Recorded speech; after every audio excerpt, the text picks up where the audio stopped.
The moment Lena Hayes opened her mouth, she signed her own death warrant. For 3 years, she'd perfected the art of being nobody. Just another tired waitress in a Newark diner, invisible to the men who conducted business in the back booths. She knew the rules: see nothing, hear nothing, survive. But tonight, watching Adrian Voss button his coat to walk into an ambush, something cracked inside her carefully constructed silence. One whispered warning, that's all it took. Now there was no going back to being invisible. Because in his world, witnesses didn't retire, they disappeared. If you want to see how one moment of courage can shatter an entire life, stay with me until the end. Hit that like button and drop a comment with your city so I can see how far this story travels. The fluorescent lights above booth 7 had been flickering for 2 weeks. Lena kept meaning to tell Ray, the manager, but she never did. There was something almost comforting about that stuttering light, the way it turned everything beneath it into a series of snapshots instead of one continuous moment. Flicker. A man's hand wrapped around a coffee cup. Flicker. Steam rising from eggs that nobody was eating. Flicker. Empty smiles and full silences. Lena had worked at Mel's Diner for 3 years, 4 months, and 16 days. Not that she was counting, except she was. She counted everything. The number of times the door chimed when customers entered. The pattern of cracks in the tile floor that formed an accidental map of something that might have been Italy. The exact angle the cook held his spatula when he was hungover versus when he was sober. Details. They were her religion. She refilled coffee cups with practiced efficiency, her movements smooth and forgettable. That was the goal, to be so unremarkable that people looked through her like she was made of glass. It was safer that way. In a place like this, where the late-night clientele ranged from long-haul truckers to men who conducted business that never made it onto tax returns, being memorable was dangerous. More coffee, sweetheart. Lena's hand was already moving before the words fully registered. She'd learned to anticipate requests, to fulfill them before they became demands. The man in booth 3, Tommy something, came in Tuesdays and Fridays, always ordered the meatloaf, always left exactly 15%, nodded his thanks without looking at her. Perfect. She moved through her section like a ghost, collecting plates, wiping tables, existing in the margins of other people's lives. The diner had a rhythm to it, especially after midnight. The dinner rush faded into something slower, darker. The lighting seemed different, the shadows deeper. This was when the real business happened. Lena had learned to read the shifts in atmosphere the way sailors read the sky. She knew when to refill coffee and when to make herself scarce. She knew which conversations to interrupt and which to pretend she couldn't hear even when she was standing 3 feet away. Tonight felt off. She couldn't pinpoint why. The usual players were in their usual spots. The 2 men in booth 9 had been nursing the same pot of coffee for an hour, their conversation low and urgent. The guy at the counter kept checking his phone every 30 seconds, his knee bouncing a rhythm that suggested either cocaine or anxiety. Nothing out of the ordinary for Mel's after midnight. But something was wrong. Lena wiped down the same section of counter 3 times, her eyes tracking the room through her peripheral vision. That was another skill she'd developed, seeing without appearing to look. Direct eye contact invited interaction, questions, problems. Better to observe from the corners, to collect information in fragments and assemble it later. The door chimed. Adrian Voss walked in like he owned the place, which, according to the whispered conversations Lena pretended not to hear, he basically did. He owned a lot of places in Newark, a lot of people too. He wasn't what she'd expected the first time she'd seen him 6 months ago. No flashy suit, no gold chains, none of the obvious markers of street power. He wore simple clothes, dark jeans, a well-fitted coat, boots that cost more than her monthly rent but didn't announce it.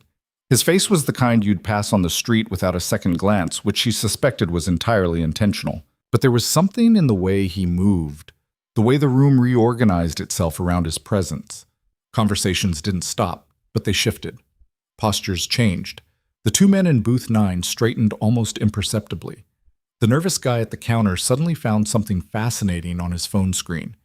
Adrian slid into booth 7. His booth. Always booth 7, always alone, always exactly 12:47 a.m. on Wednesdays. Lena approached with the coffee pot, her face arranged in the pleasant blankness she'd perfected. Coffee? Please. His voice was quiet, almost gentle. That was the thing that had surprised her most. He didn't sound like someone dangerous. He sounded like someone who might teach history at a community college or volunteer at an animal shelter. She poured, careful not to let the cup get more than 3/4 full. He liked room for cream, which he added himself in precise amounts. She'd never asked how he took his coffee. She'd simply observed and remembered. "The meatloaf tonight?" she asked, pulling out her pad even though she already knew the answer. "That'd be good." She wrote it down anyway, part of the performance of normalcy. As she turned to go, she caught movement through the front window. A van. Dark blue, maybe black. Hard to tell under the sodium streetlights. It was parked across the street, positioned so the side door faced the diner. She'd seen that van before. 3 times in the past week. Always late. Always in roughly the same spot. Her hand tightened around the coffee pot. She forced herself to keep walking, to submit the order to Marcus in the kitchen, to refill napkin dispensers and clear table 12 where a couple had just left. But her mind was cataloging details with the intensity of a court stenographer. The van. Wednesday before last, parked 2 blocks down. She'd noticed it because one of the taillights was out. Saturday, same van, same broken light, parked in the lot behind the dry cleaners. Monday, across from the bus stop near the corner of 5th and Brennan. And now here, tonight. When Adrian Voss was sitting in booth 7 like he did every Wednesday at 12:47 a.m., Lena's pulse was doing something complicated. She recognized the feeling. It was the same sensation she'd had the night she'd left Phoenix with nothing but a backpack and $300 in cash. The feeling that said, move now or regret it forever. She delivered the meatloaf to booth 7, set it down with the fork positioned at 4 o'clock the way Adrian preferred. "Anything else?" "I'm good, thanks." She should walk away, should go back to being invisible, should remember the rules that had kept her alive this long. Instead, she leaned in slightly, her voice barely above a whisper. "Don't leave through the front." Adrian's hand, reaching for his fork, stopped. His eyes lifted to hers. They were gray, she noticed, storm gray, the kind of gray that could be soft or sharp depending on the light. "What?" "The 2 men outside." She kept her voice steady, casual, as if she were just asking if he wanted ketchup. "They've been watching you. There's a van. I've seen it before. This isn't random." For a long moment, he just looked at her. She could see him recalibrating, reassessing. She'd been invisible to him for 6 months, furniture, wallpaper, and now she was something else entirely. "You sure?"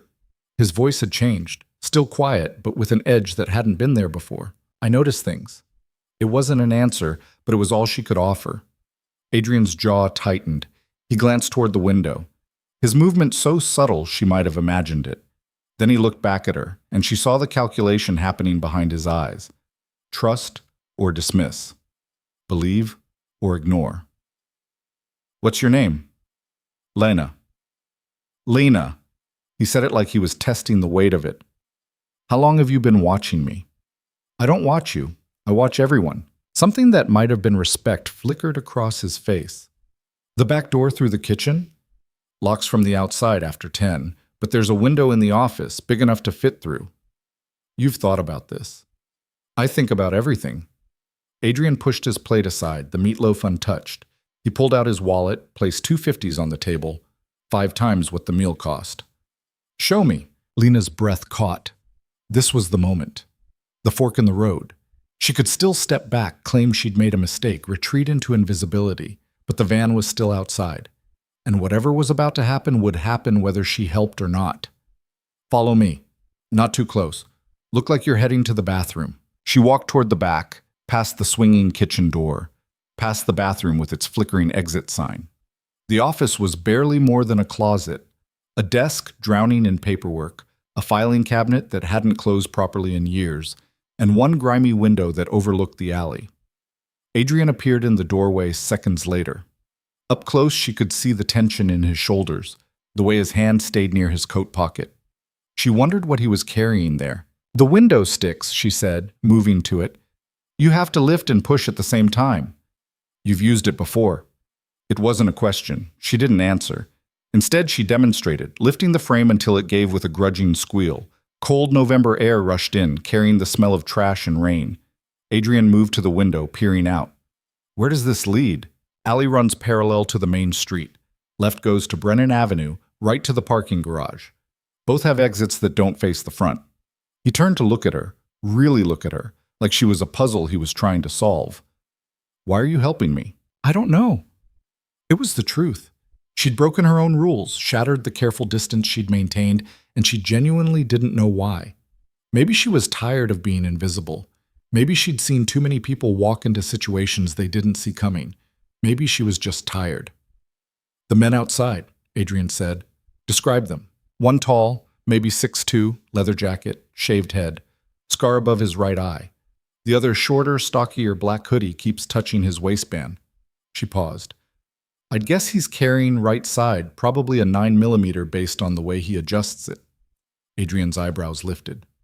You'd guess. I notice things, she said again. What else have you noticed? She hesitated. This was already more words than she'd spoken to any customer in 3 years. But she'd already crossed the line. Might as well see where it led. The van's been circling for a week. Always late, always when you're scheduled to be here. 3 different vehicles total, but the same 4 men rotating between them. They're coordinated, professional. This isn't street level. And you saw all this while pouring coffee. I told you, I noticed things. Adrian was quiet for a long moment. Through the open window, she could hear the distant sound of traffic, the hum of the city that never really slept. Somewhere, a siren wailed. I need to make a call, he said finally. Can you give me 5 minutes? The manager does rounds every 20. You have 12 minutes before he checks the office. Adrian pulled out his phone, then paused. Lena, after I make this call, things are going to move fast. You understand that? I'm not stupid. I didn't say you were, but once I set this in motion, there's no pretending it didn't happen. They'll know someone tipped me off. If they figure out it was you, I know. Do you? His voice was sharp now, cutting. These aren't people who make empty threats. They're not going to rough you up a little and call it even. You understand what I'm saying? Lena met his eyes. I've been running from things my whole life. I'm tired of running. So yeah, I understand. Something shifted in his expression. Not quite a smile, but close. Okay then. He turned away, phone to his ear, voice dropping to a murmur she couldn't quite hear. Lena moved to the office door, positioning herself so she could see both the hallway and Adrian. Her heart was doing something athletic in her chest, but her hands were steady. This was insane. She knew it was insane. In the span of 10 minutes, she'd gone from invisible to involved, from safe to exposed. Every survival instinct she'd honed over years of staying under the radar was screaming at her to walk away, but she didn't. Adrian finished his call. Someone's coming. 10 minutes. Can you keep watch at the front? I need to know if those men move. What do I do if they come in? They won't, not yet. They're waiting for me to leave. And when your ride gets here? There's going to be a distraction. Police probably. Noise complaint or something similar. In the confusion, I'll slip out through here. He gestured to the window. You go back to work like nothing happened. They'll still know someone warned you. Let me worry about that. Lena wanted to argue, to point out the holes in the plan, to explain that you couldn't just snap your fingers and make this kind of problem disappear. But this was his world, not hers. He'd been navigating these waters long before she'd served him his first cup of coffee. Okay, she said. She made her way back to the dining area, picked up the coffee pot, resumed her rounds. Everything normal. Everything fine. Just Lena the waitress, invisible and forgettable. Except she could feel the weight of Adrian's phone call hanging in the air like humidity before a storm. Whatever he'd set in motion was already moving. She could see it in the way the 2 men in booth 9 had gone still, their conversation dying mid-sentence. Could see it in the sudden tension of the nervous guy at the counter. Something had shifted. Something subtle but unmistakable. The van was still outside. Through the window, she could just make out the 2 men Adrian had described. The tall one was on his phone now, his posture rigid. The shorter one had moved to the driver's side, hand resting on the door handle. They knew something was wrong. Lena refilled coffee for a truck driver who grunted his thanks, cleared plates from table 4, moved through her choreographed routine, but every cell in her body was screaming awareness. She'd lived in survival mode for so long that hypervigilance was her default state. Right now, that familiar alertness had kicked into overdrive. 7 minutes passed. 8. The front door chimed. A man walked in, mid-50s, gray suit, the kind of unremarkable appearance that suggested deliberate effort. He didn't look at anyone, just moved to the counter and ordered coffee to go. His voice was pleasant, forgettable, but Lena saw the way his eyes tracked the room in the mirror behind the counter, saw the slight bulge under his left arm, saw the way he positioned himself with a clear view of both the front door and the hallway leading to the back. Adrian's ride. Outside, she heard the whoop of a police siren, not close, but getting closer. The two men by the van stiffened, their heads turning toward the sound. This was it. The distraction Adrian had mentioned. The man at the counter accepted his coffee, turned, and walked casually toward the bathroom hallway. No hurry, no obvious intention. Just a guy looking for the restroom. The police siren grew louder. A patrol car appeared, lights flashing, pulling up across the street. Not directly in front of the van, but close enough to be a problem. One of the officers got out, approached a group of teenagers loitering near the bodega. The two men by the van were focused on the police now, their body language shifting from predatory to cautious. The moment of distraction Adrian needed. Lena busied herself wiping down table 6, her back to the window. She heard rather than saw the rest. The soft squeal of the office window opening wider, the muffled sound of movement in the alley, the quiet slam of a car door somewhere out of sight. When she turned back to the window, the gray-suited man was walking past on the sidewalk, coffee in hand, heading toward a dark sedan parked 2 blocks down. No rush. Nothing suspicious. Adrian was gone. The police finished their conversation with the teenagers, just a noise complaint, nothing serious, and got back in their patrol car. The two men by the van were conferring now, agitated. The tall one pulled out his phone, his gestures sharp and angry. They'd lost him. They knew it, and they were going to be looking for answers. Lena's shift ended at 2 a.m. She clocked out, grabbed her coat from the hook in the back, and stepped out into the November cold. The van was gone. So were the men. The street had returned to its usual late-night emptiness, a few cars passing, a homeless guy pushing a shopping cart, the distant thrum of the city's insomnia. She started walking toward the bus stop, her hands shoved deep in her pockets. The adrenaline was wearing off now, leaving behind a jittery exhaustion. She'd done it. She'd helped Adrian Voss escape whatever trap had been set for him, and somehow she was still alive. Halfway to the bus stop, a car pulled up beside her. The dark sedan she'd seen earlier. The passenger window rolled down, and the gray-suited man looked out at her. "Get in." It wasn't a request. Lena's first instinct was to run. But she was tired of running, tired of being afraid.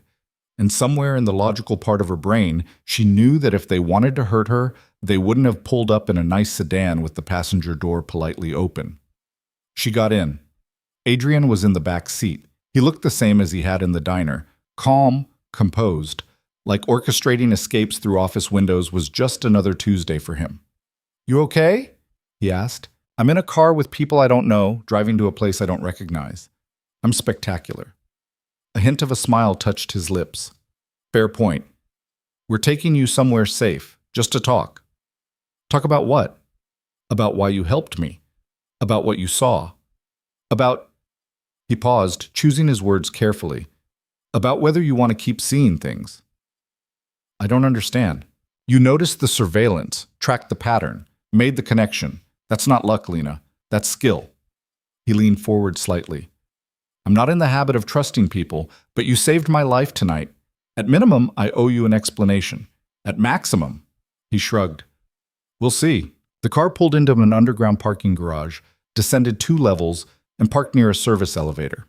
The gray-suited man, Adrian called him Marcus, though Lena was fairly certain that wasn't his real name, led them to the elevator, which required a key card to operate. They rode in silence to the 4th floor. The space they entered was part office, part apartment, expensive but understated. Hardwood floors, minimal furniture, windows that overlooked the city with the kind of view that cost more per month than most people made in a year. Adrian shrugged off his coat, moved to a cabinet, and poured 2 glasses of something amber. He offered one to Lena. "I don't drink." "Smart." He set the second glass down, took a sip from his own. "Do you know who I am? I know your name. I know people are scared of you. I know you own things. Businesses, properties, maybe people. Beyond that," she shrugged. "I don't ask questions. But you notice things. Can't seem to help it." Adrian moved to the window, looking out at the glittering sprawl of Newark below. The men tonight weren't random. They were sent by someone who wants me gone. Someone who knows my routines, my schedules, my vulnerabilities. Someone close to you. Yeah. He turned back to her. The problem is, I don't know who. I have maybe a dozen people in my inner circle, and any one of them could be the leak. I can't trust my own security, my own advisors, which means I need someone from the outside. Someone no one knows about. Someone invisible, Lena said quietly. Exactly. You want me to spy for you. I want you to do what you already do. Watch, notice, document. You've already proven you're good at it. Better than good. You spotted a pattern that my own people missed. Lena walked to the window, stood beside him, looked out at the city. Somewhere down there was her studio apartment with its leaking faucet and broken heater. Her life of minimum wage and maximum invisibility. Safe but small. Predictable but suffocating. What happens if I say no? She asked. Nothing. I'll have Marcus drive you home, make sure you get inside safely. You go back to your life. What happened tonight never happened. You just let me walk away after I know all this? Adrian looked at her, his expression serious. You helped me when you didn't have to. You took a risk, a stupid, dangerous risk, to warn someone you didn't even know. That tells me something about who you are. So yeah, if you want to walk away, you walk away. No consequences. But you don't think I will. I think you're here instead of running. I think you got in the car when you could have bolted. I think... He paused. I think you're tired of being invisible. And I'm offering you a chance to be something else. Lena was quiet for a long moment. Below them, the city pulsed with light and life. All those people living their small, safe existences. She could go back to that, should go back to that. But Adrian was right. She was tired. Tired of shrinking herself. Tired of pretending not to see what was right in front of her. Tired of being afraid. If I do this, she said slowly, I need to know what I'm getting into. Who you really are. What you really do. Fair. Adrian spent the next hour laying it out for her. The truth without varnish. He ran a network of businesses, some legitimate, some occupying the gray areas of legal commerce. He had connections to organized crime, though he insisted he wasn't part of any traditional family structure. He facilitated deals, moved money, provided services that existed in the margins between legal and illegal. He didn't pretend to be a good guy. He was honest about the violence that sometimes accompanied his world, the moral compromises, the people who'd been hurt. But he also explained his rules. No drugs, no human trafficking, no harm to civilians unless absolutely necessary for survival. I'm not asking you to like what I do, he said. I'm asking if you can work with it. Because if you say yes to this, there's no room for moral righteousness. You'll see things that aren't pretty, things that might keep you up at night. I already don't sleep well, Lena said. Why not? Because I spent 2 years living with a man who used me as a punching bag. Because I ran away with nothing and spent 6 months sleeping in my car. Because I learned that safety is an illusion and the only person you can trust is yourself. She met his eyes. I've already seen things that aren't pretty, Adrian. I've already lived through things that keep me up at night. So don't assume I'm some fragile flower who can't handle reality. Adrian studied her for a long moment. Okay then, here's what I'm offering. You keep working at the diner. That's your cover. But you also start documenting everything you see. Patterns, faces, conversations, anything that seems off. I'll teach you what to look for, how to compile information without drawing attention. In exchange, I pay you. Well, enough that you won't have to worry about rent or groceries or whether your car will start. And when you find out who's trying to kill you, what then? Then we deal with it, and you decide if you want to keep working with me or go back to your regular life.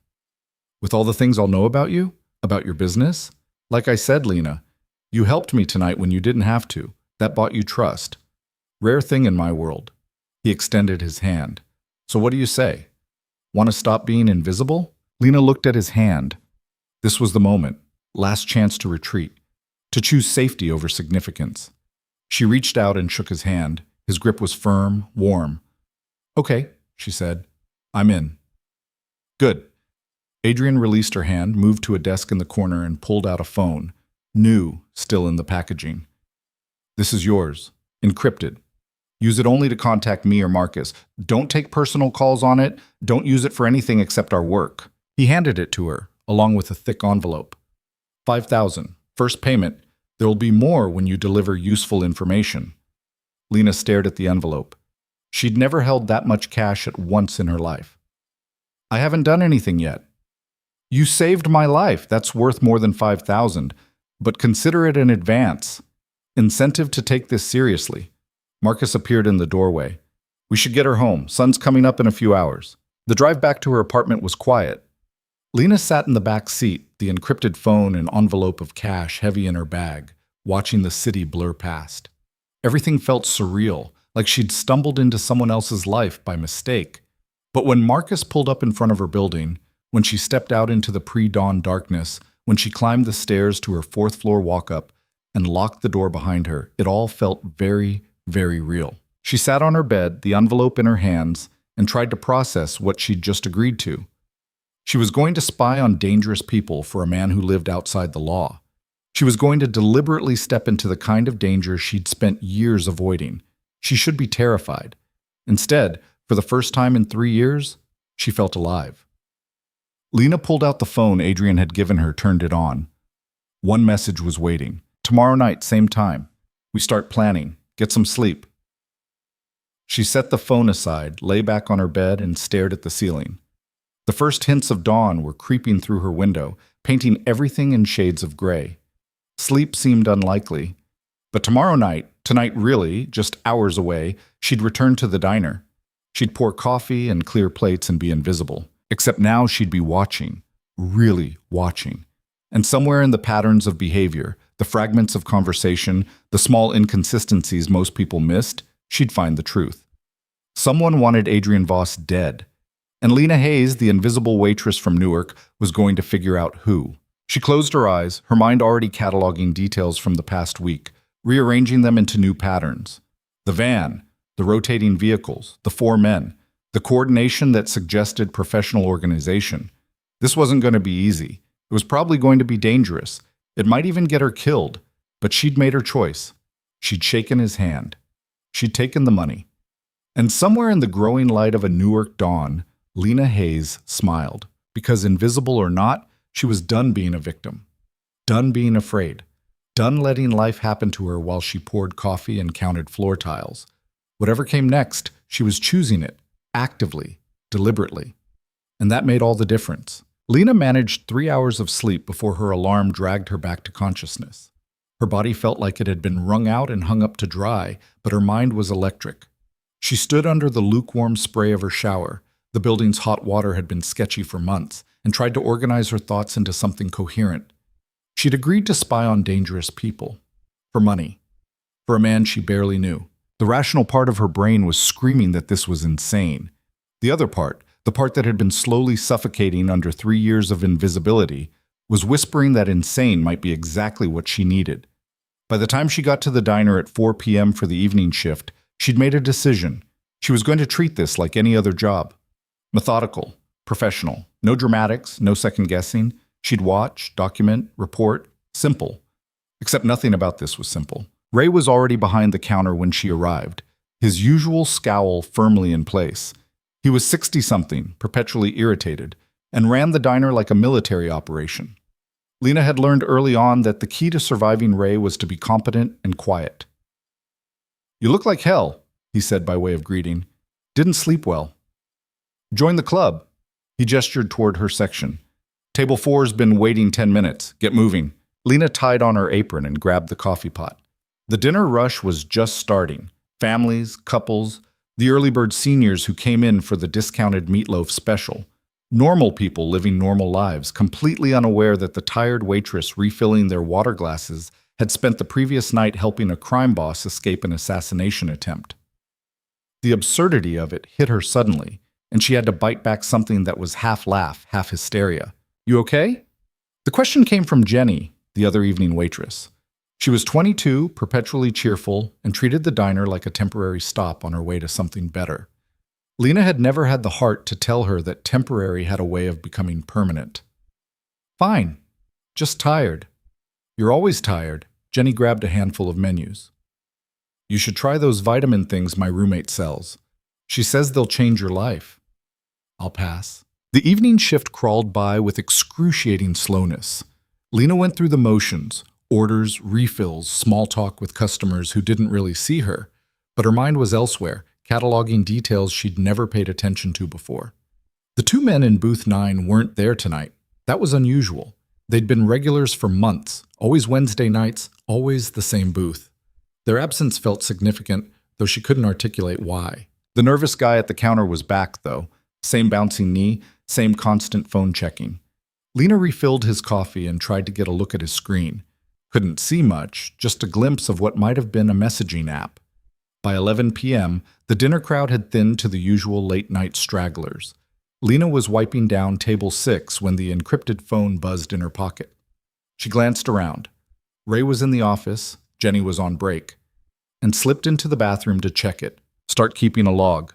Names, faces, times, anything unusual. Don't try to interpret yet, just document. She typed back quickly. The two men who usually sit in booth 9 on Wednesdays aren't here tonight. The response came almost immediately. Describe them. One's maybe 40, dark hair, always wears a brown leather jacket with a torn pocket. The other's younger, late 20s, has a tattoo on his neck. Looks like a snake or maybe a dragon. They usually come in around 11, stay until 1 or 2, always drinking coffee and talking quietly. Good. Keep watching. I'll be there at 12:47 as usual.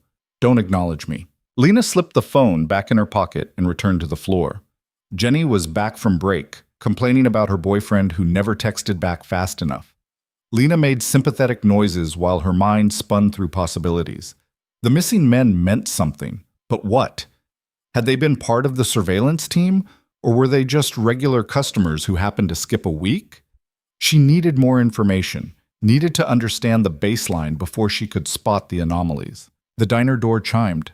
A woman walked in, mid-30s, wearing scrubs like she'd just gotten off a hospital shift. She took a seat at the counter, ordered coffee and pie. Nothing remarkable.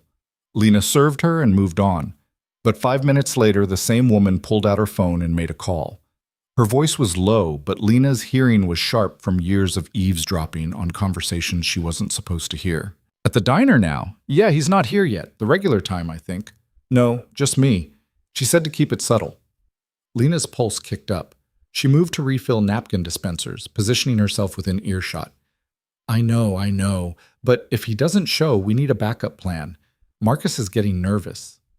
A pause. Fine, I'll wait another hour. But if this is a waste of time, I'm done.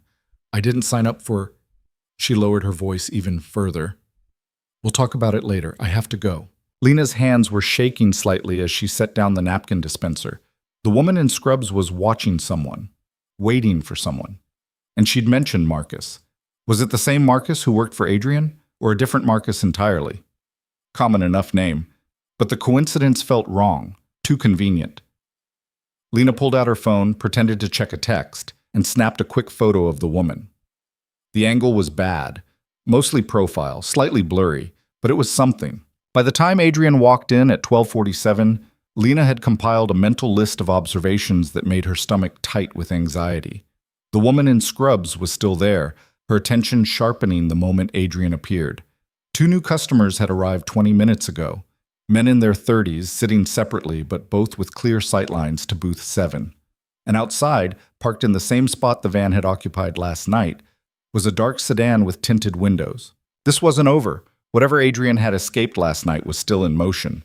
She approached his booth with the coffee pot, careful to keep her expression neutral. Coffee? Please. She poured, set down a menu. The meatloaf's good tonight. I'll take it. As she turned to go, Adrian's voice stopped her. Actually, could I get some extra napkins? It was code. Had to be. They hadn't discussed codes, but the request was unusual enough to be deliberate. Sure thing. She returned with napkins, and as she set them down, Adrian's hand brushed hers briefly. When she pulled away, there was a small piece of paper palmed against her fingers. She slipped it into her apron pocket without looking. The next hour was torture. Lena wanted desperately to read whatever Adrian had written, but the diner was too exposed. Ray kept appearing at random intervals. Jenny was hovering, bored and chatty. The The woman in scrubs was still there, nursing her third cup of coffee and checking her phone every 30 seconds.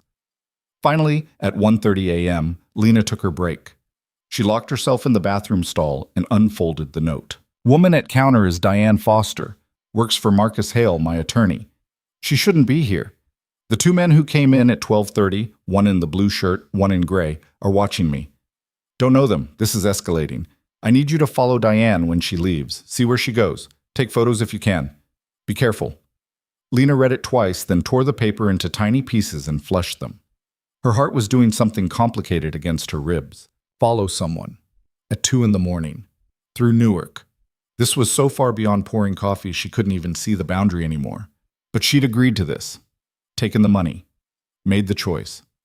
She splashed cold water on her face, steadied her breathing, and went back to work. Diane left at 2:15 a.m., just as Lena's shift was ending. Lena clocked out quickly, grabbed her coat, and slipped out the back door. The alley was dark, smelling of garbage and old rain. She moved to the corner, peered around. Diane was walking toward a car parked half a block down. Not the sedan with tinted windows. That one was still there, presumably holding the two men who'd been watching Adrian. This was a silver Honda, unremarkable and forgettable. Lena's own car was parked in the employee lot behind the diner. She'd have to move fast to keep Diane in sight without being obvious. She ran to her car, a 15-year-old Toyota with a busted passenger window and an engine that sounded like it was auditioning for a death metal band. It started on the third try, which was better than usual. She pulled out of the lot just as Diane's Honda turned left onto Brennan Avenue. Following someone in a car was harder than it looked in movies. Lena had to stay close enough to keep Diane in sight, but far enough back not to be obvious. She switched lanes randomly, let another car get between them, tried to look like someone just heading home from a late shift. Diane drove for 20 minutes, heading into a neighborhood Lena didn't recognize. Nice houses. Trees lining the streets, the kind of area where people had alarm systems and neighborhood watch programs. The Honda pulled into the driveway of a 2-story colonial with white siding and black shutters. Lights were on inside. Diane sat in the car for a moment, then got out and walked to the front door. Before she could knock, the door opened. A man stood silhouetted in the doorway, tall, well-dressed, even at this hour. Lena couldn't make out his features from this distance, but something about his posture suggested authority. They spoke briefly. Diane gestured, clearly agitated. The man put a hand on her shoulder, said something that made her tense further. Then they both went inside. Lena pulled out the encrypted phone and took several photos.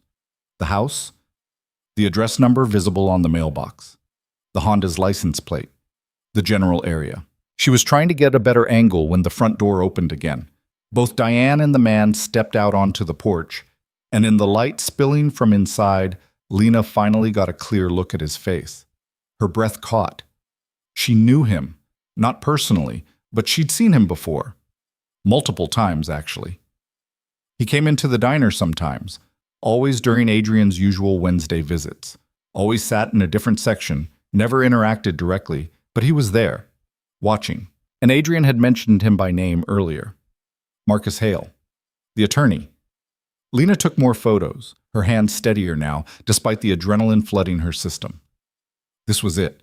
This was the connection Adrian needed, his own attorney, meeting with a surveillance operative in the middle of the night. A light flicked on in a window upstairs. Lena's instincts screamed at her to leave. She'd gotten what she came for. Staying longer was just asking to get caught. She put the car in gear and drove away slowly, carefully, like she had every right to be on the street at 3 in the morning. She didn't breathe properly until she was back on the main road, heading toward her apartment. Her hands were shaking now, the post-adrenaline crash hitting hard. She pulled into a 24-hour gas station, parked under the fluorescent lights, and sent the photos to Adrian with a brief message. Diane met with a man at this address. I've seen him at the diner before. Tall, expensive suit, always comes in during your Wednesday visits, but sits in different sections. The response came within seconds. That's Marcus Hale, my attorney. Send me everything you have on him. Every time you've seen him, what he ordered, who he talked to, how long he stayed, everything. Lena closed her eyes, leaning her head back against the car seat. This was bigger than she'd realized. Not just an outside threat trying to take Adrian down, but someone from inside his own circle. Someone he trusted. She started typing, reconstructing weeks of observations she'd filed away without knowing they'd matter. Marcus had been coming to the diner for at least 2 months, maybe longer. Always Wednesdays. Always positioned where he could watch Adrian without being in direct sightline. Sometimes he made phone calls. Once, she'd seen him taking photos with his phone angled toward booth 7. She'd thought nothing of it at the time. People took photos in restaurants all the time. Food, ambiance, selfies. But now, recontextualizing that memory through the lens of surveillance, it became something else entirely. "He's been watching you for months," she typed. "Every Wednesday. Sometimes he brings a laptop, pretends to work. But he's always positioned to see you. And 3 weeks ago, he met with the 2 men who usually sit in booth 9. They had coffee together at a different diner across town. I saw them when I was running errands on my day off." She hit send before she could second-guess the admission that she'd been watching these people even on her own time. That probably made her sound obsessive, or paranoid, or both. Adrian's response: "You're sure it was them?"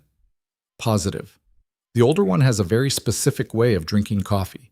3 sugars, no cream, and he stirs exactly 8 times. I notice patterns. Meet me tomorrow, 3 p.m. Address attached. We need to talk in person." An address followed. Lena plugged it into her phone's GPS, a building downtown near the business district. Legitimate enough to have a street address, which meant this wasn't some abandoned warehouse situation. Small comfort. She drove home as dawn was breaking, the city transitioning from night to day in shades of gray and gold. Her apartment felt smaller than usual when she let herself in, the walls pressing close. She was exhausted, but too wired to sleep. Instead, she opened her laptop, an ancient thing that took 5 minutes to boot up, and started a document. Everything she'd observed about Marcus Hale. Dates, times, behaviors, patterns.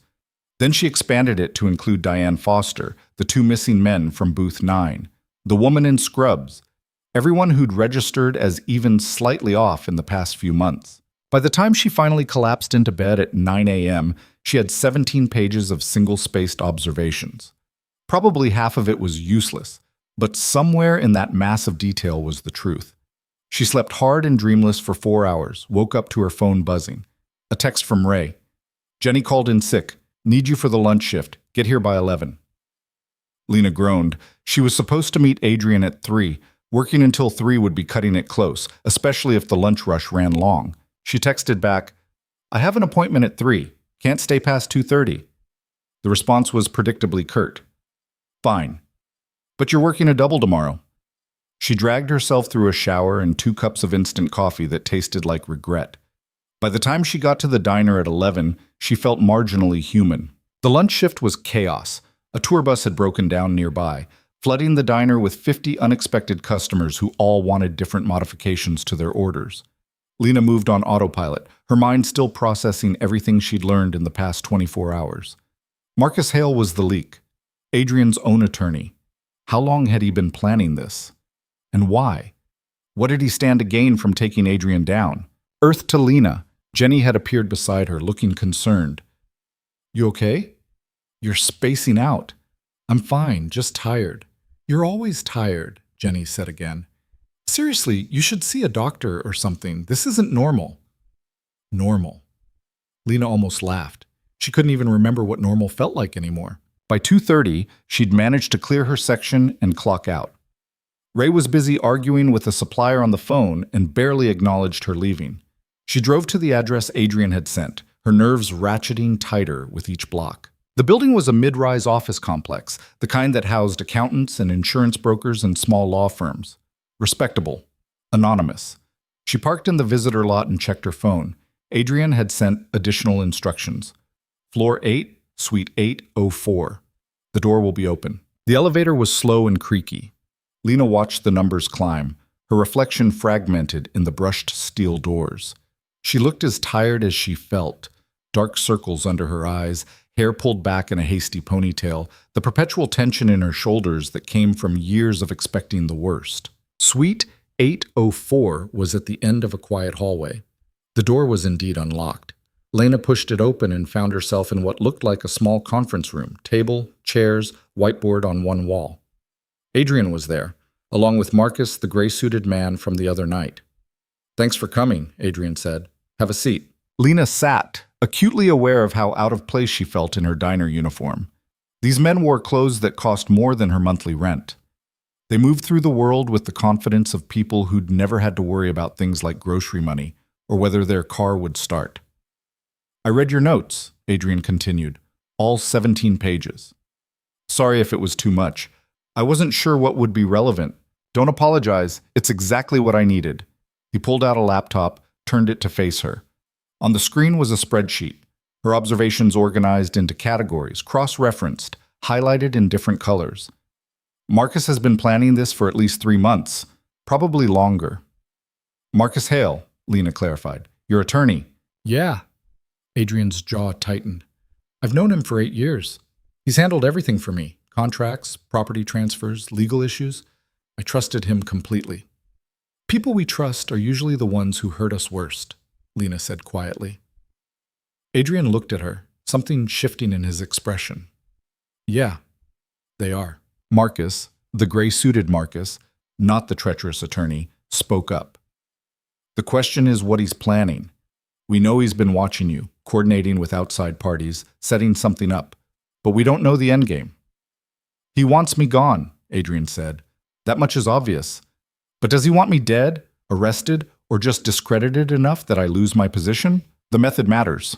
The surveillance Wednesday night felt like they were planning a hit, Lena offered. The way they were positioned, the coordination.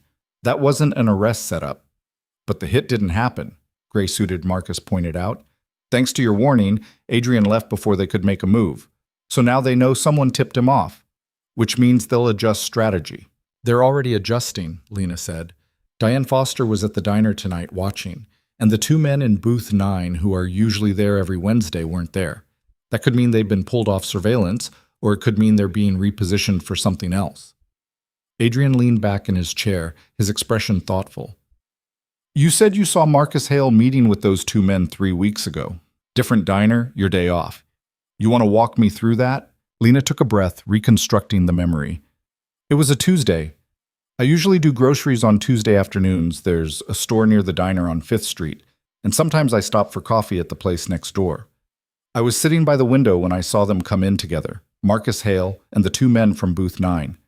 They sat in a back booth, talked for maybe 40 minutes. Hale had a briefcase. He pulled out some papers, showed them to the other men. They took photos with their phones. Photos of the papers?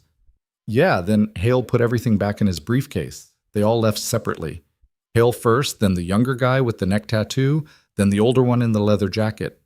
And you remembered this because it broke the pattern. Those 2 men always came to Mel's together, always on Wednesday nights. Seeing them on a Tuesday, in a different location with someone I recognized from Adrian's usual visits, it stood out. Gray-suited Marcus looked at Adrian. She's good? I know. Adrian turned back to Lena. I need you to do something, and you're not going to like it. Lena's stomach dropped. What? I need you to get closer to Marcus Hale. Not physically. I don't want you anywhere near him in person, but I need more information about his movements, his contacts, his plans. The photos you got last night were helpful, but they're not enough. I need to know what he's planning and when. How am I supposed to do that? I work at a diner. I don't have access to his office or his files, or you have something better, Adrian interrupted. You have the ability to be invisible while watching everything. Marcus has been coming to the diner for weeks. He's comfortable there. He thinks it's safe. Keep watching him. Document everything. And he hesitated. If an opportunity presents itself to get more direct information, take it. You're asking me to spy on a man who's planning to kill you, a man who's already coordinating with professional surveillance teams. You understand how dangerous that is? Yes. And you're still asking me to do it. Yes.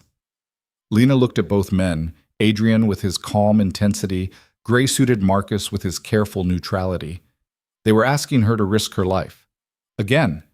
For money, yes, but also for something less tangible.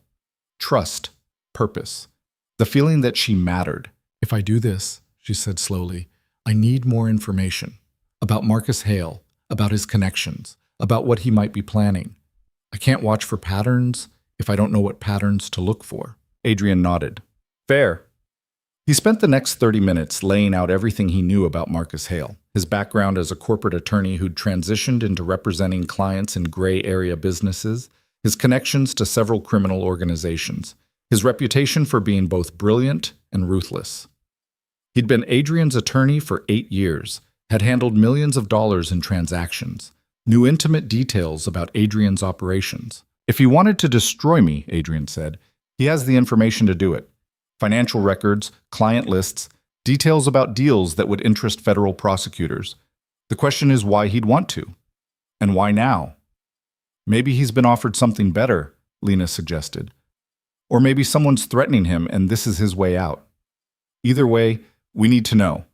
And we need to know fast because whatever he's planning is already in motion. Lena left the meeting with a new phone, a second encrypted device, this one with a camera capable of taking high-quality surveillance photos even in low light.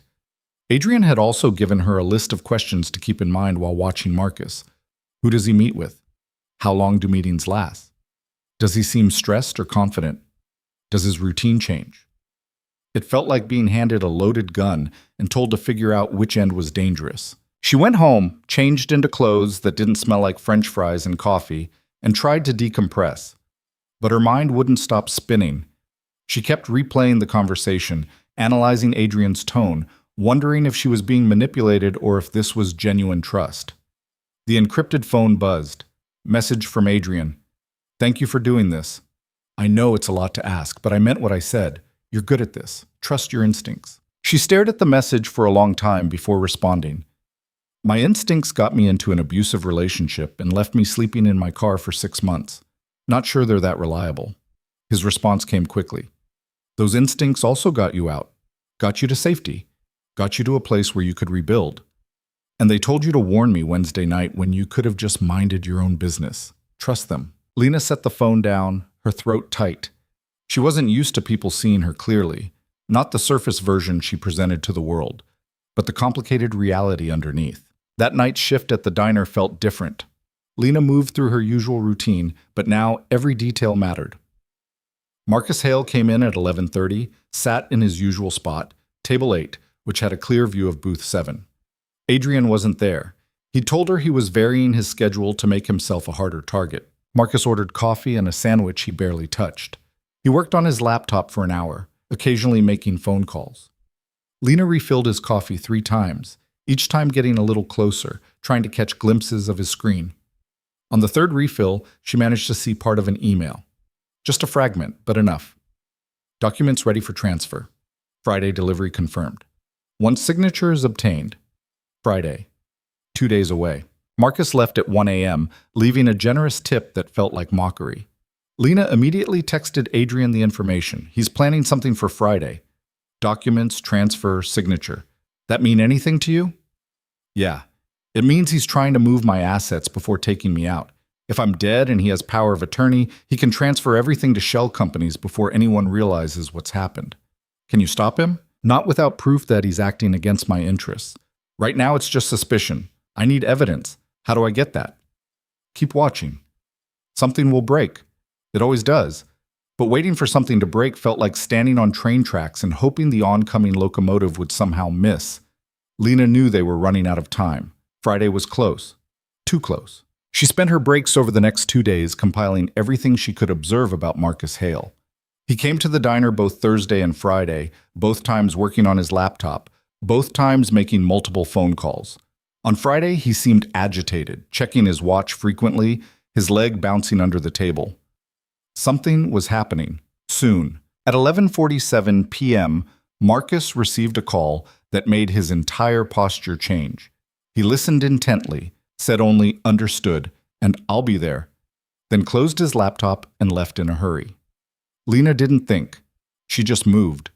Clocked out early with a muttered excuse to Ray about feeling sick, ran to her car, and followed Marcus's BMW as it pulled out of the parking lot. This was stupid. She knew it was stupid. Following Marcus himself, not just observing from a distance. If he noticed her, if he realized what she was doing, she was dead. But Adrian needed evidence. And Friday night, whatever Marcus had been planning was happening right now. She followed the BMW through downtown Newark, keeping several car lengths back. Marcus drove like someone who wasn't worried about being followed. No sudden turns, No checking mirrors obsessively. He was confident. That both helped and terrified her. He pulled into a parking garage attached to a commercial building. Lena parked on the street, grabbed the surveillance phone, and approached on foot. The garage was mostly empty at this hour, just a few scattered vehicles. She spotted Marcus's BMW on the third level, parked near the elevator. She was trying to figure out her next move when Marcus emerged from the elevator with 3 other men. She recognized one of them, the older man with the leather jacket who usually sat in booth 9. The other 2 were unfamiliar.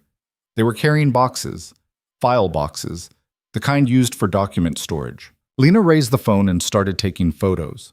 The quality was incredible even in the dim garage lighting. She captured Marcus directing the men, pointing to his car's trunk, captured them loading the boxes, captured Marcus handing over what looked like a thick envelope. Payment, probably. One of the boxes slipped, spilling papers.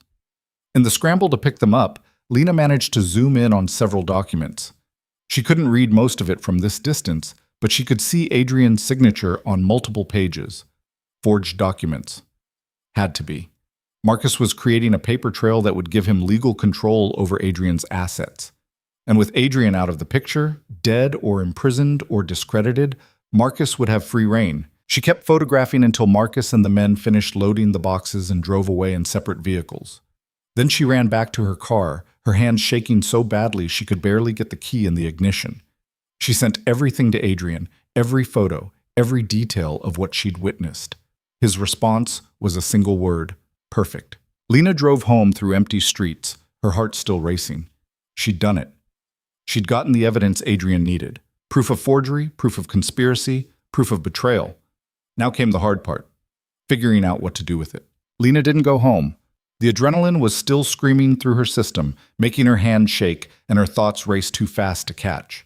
She drove aimlessly through Newark's empty streets, past closed storefronts and flickering streetlights, trying to process what she'd just done. She'd followed Marcus Hale, photographed him committing crimes, documented evidence that could either save Adrian's life or get her killed. The encrypted phone buzzed. Adrian, where are you? Driving. Couldn't go home yet. Come to the office. Same building as before. We need to talk. It's almost 1 a.m. I know what time it is.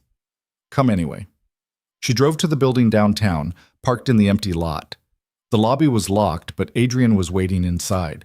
He buzzed her through without a word. The elevator ride to the 8th floor felt longer than before. When the doors opened, Adrian was standing there, still in the same clothes from earlier, but looking like he hadn't slept in days. Gray-suited Marcus was there too, along with 2 other men Lena didn't recognize. Show us, Adrian said. Lena pulled out the surveillance phone, handed it over. Adrian connected it to a laptop and projected the images onto the wall-mounted screen. The photos she'd taken in the parking garage appeared in high resolution, Marcus directing his crew, the file boxes, the spilled documents, the envelope of cash. Can you zoom in on this one? Adrian pointed to the image showing the scattered papers. Gray-suited Marcus worked the controls. The image expanded, sharpened. Even Lena could read some of the text now. Property transfer documents, power of attorney forms, financial statements, all bearing what appeared to be Adrian's signature. He's been forging my signature for months, Adrian said quietly. His voice was calm, but Lena could hear the fury underneath. Setting up shell corporations, transferring assets piece by piece. If I'd died Wednesday night, no one would have questioned any of this. It would have looked like I'd planned my own succession. Except you didn't die, one of the unfamiliar men said. He was older, maybe 60, with silver hair and the kind of face that suggested he'd seen everything twice.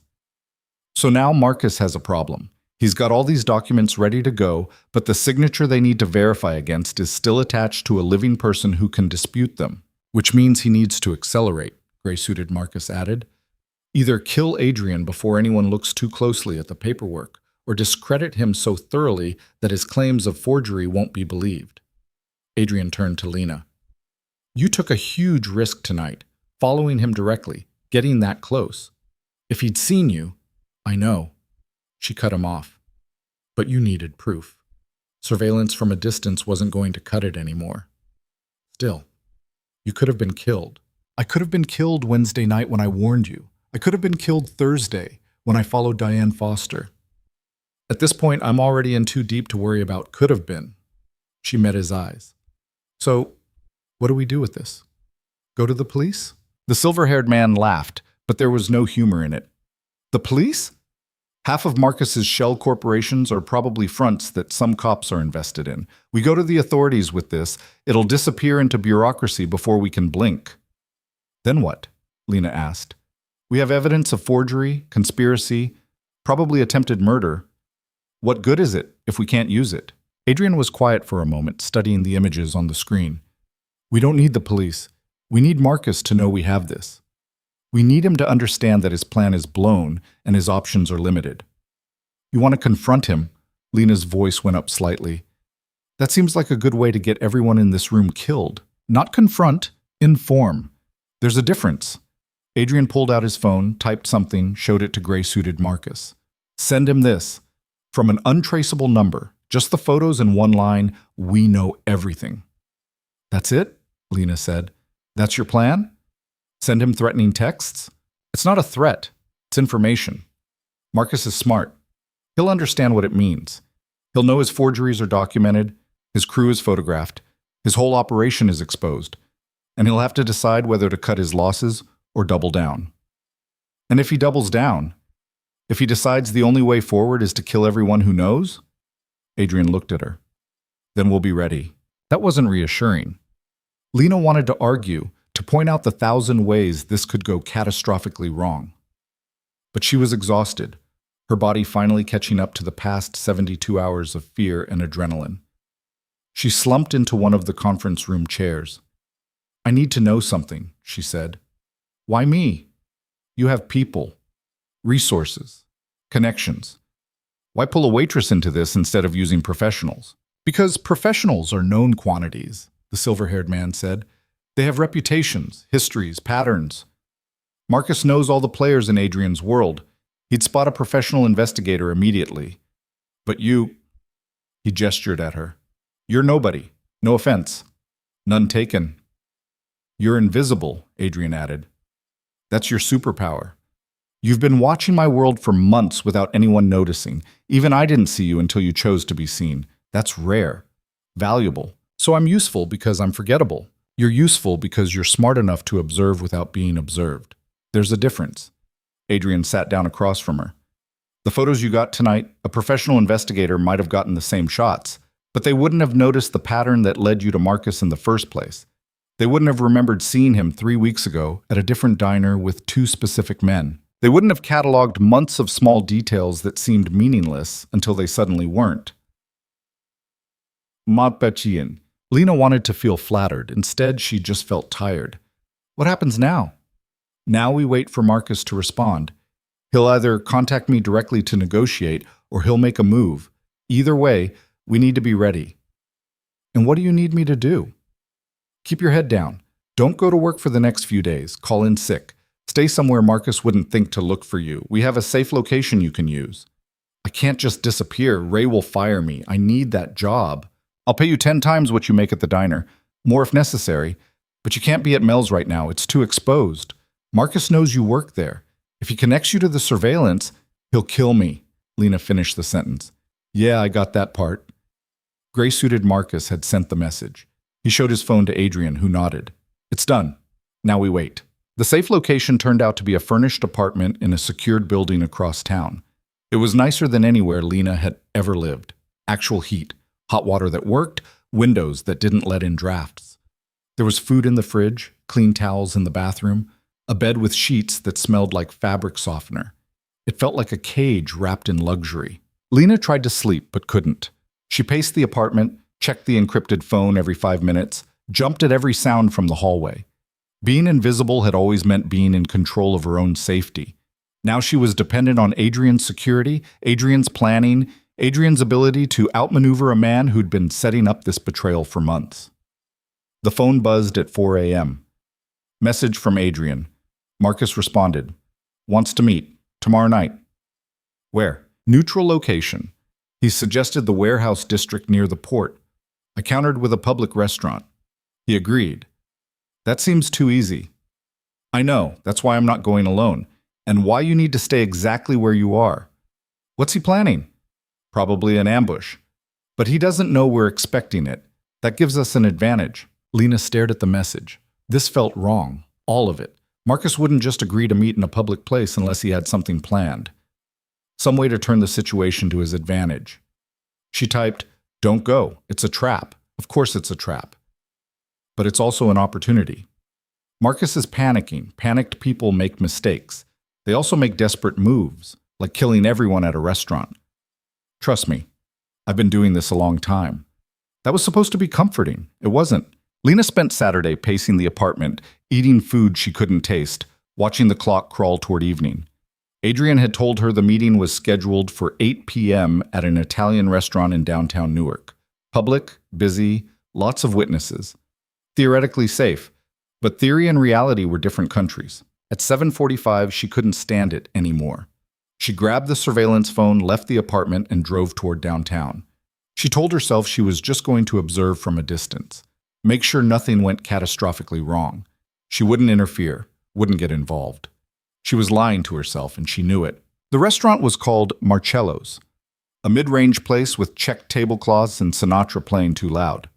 Lena parked across the street where she had a clear view of the entrance. At 7:58, Adrian arrived with gray-suited Marcus and one other man, younger, built like he spent serious time in a gym, hand resting casually near his jacket in a way that suggested he was armed. Marcus Hale was already inside. Lena could see him through the front window, seated at a corner table. He wasn't alone. Two men sat at the bar nearby, their attention too focused to be casual diners. Another man was at a table by the door, pretending to read a menu but watching everyone who entered. 4 against 3. Bad odds. Adrian and his people went inside. Lena watched through the window as Adrian approached Marcus's table, sat down.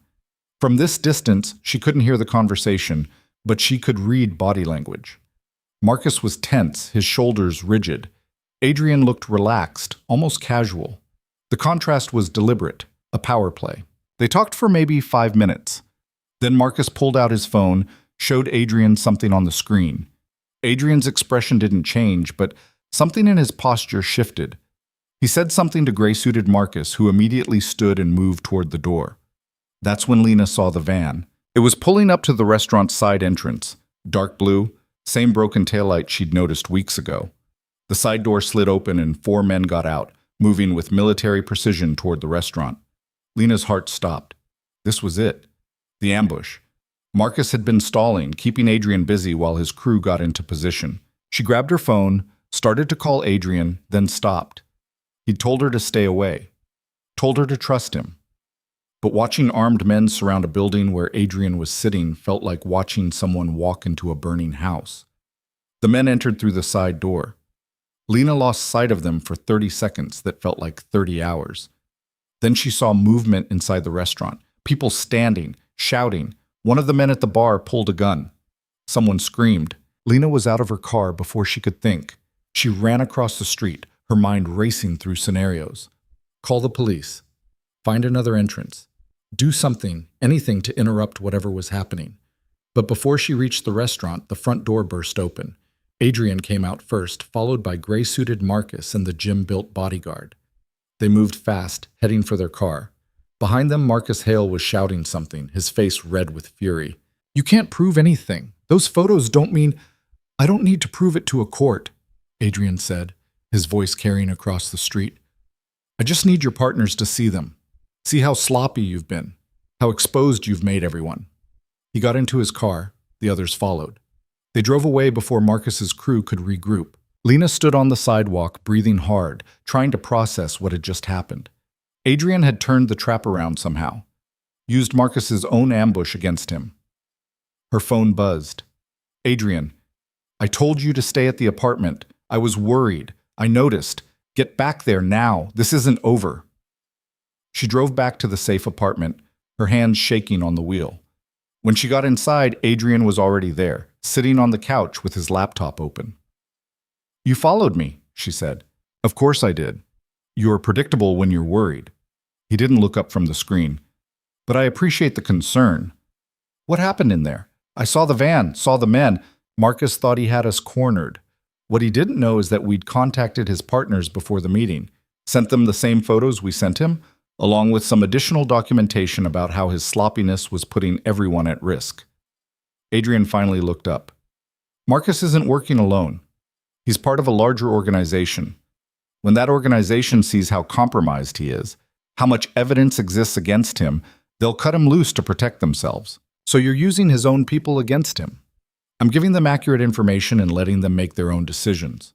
Marcus is a liability now. They'll recognize that. Lena sat down heavily in the chair across from him. And the men in the van? The ambush? Marcus's last desperate move. He was planning to kill me in the restaurant, make it look like a robbery gone wrong. But his crew was sloppy, parked in plain sight, moved predictably. We saw them coming a mile away. We? Gray-suited Marcus emerged from the bedroom. I was watching from across the street. Different angle than yours. Saw the van arrive, coordinated with Adrian via text. He nodded to Lena. You weren't the only one providing surveillance tonight. Lena felt simultaneously relieved and annoyed. You could have told me this was the plan. No, Adrian said, because then you would have tried to help, and helping would have put you in danger. Better to let you think it was risky so you'd stay back. Except I didn't stay back. No, you didn't. But you also didn't interfere. You observed and stayed ready to act if needed. That's exactly what I would have wanted if I'd thought you'd show up. He smiled slightly. See? Predictable. The encrypted phone on the table buzzed. Gray-suited Marcus picked it up, read the message, and his expression went dark. We have a problem. What kind of problem? Marcus Hale's partners aren't cutting him loose. They're backing him. They think the evidence is fabricated. They think we're trying to frame him to avoid paying what we owe. Adrian's jaw tightened. That doesn't make sense. The photos are clear. The documentation is solid. Marcus convinced them you've been planning to break away from the organization. That this is all a setup to justify cutting ties without consequences. Gray-suited Marcus looked at Lena. And he's got people asking questions about a certain waitress who's been seen with you. He's building a narrative that you're a planted operative. Lena's stomach dropped. He knows about me. He knows someone's been watching him. He doesn't necessarily know it's you specifically, but he's suspicious of anyone new in Adrian's circle. I'm not in Adrian's circle. I'm a waitress who happened to notice something wrong. That distinction won't matter to people looking for a scapegoat, Gray-suited Marcus said. Adrian started pacing. We need to change strategy. The photos aren't enough if Marcus can spin a counter-narrative. We need something incontrovertible. Something he can't explain away. Like what? Lena asked. Like a recording of him admitting to the forgeries, or documentation that directly links him to the people he hired, or... Adrian stopped pacing. Or we need him to make a mistake big enough that his partners can't ignore it. How do we make that happen? Adrian looked at her, and she recognized the expression from their first meeting. The calculation, the weighing of risk versus reward. You're not going to like this, he said. I haven't liked anything about the past week. Tell me anyway. I need you to meet with Marcus, directly. Wear a wire. Get him talking. If he thinks you're someone he can turn, someone who might feed him information about me, he'll open up. Lena laughed, a sharp sound with no humor in it.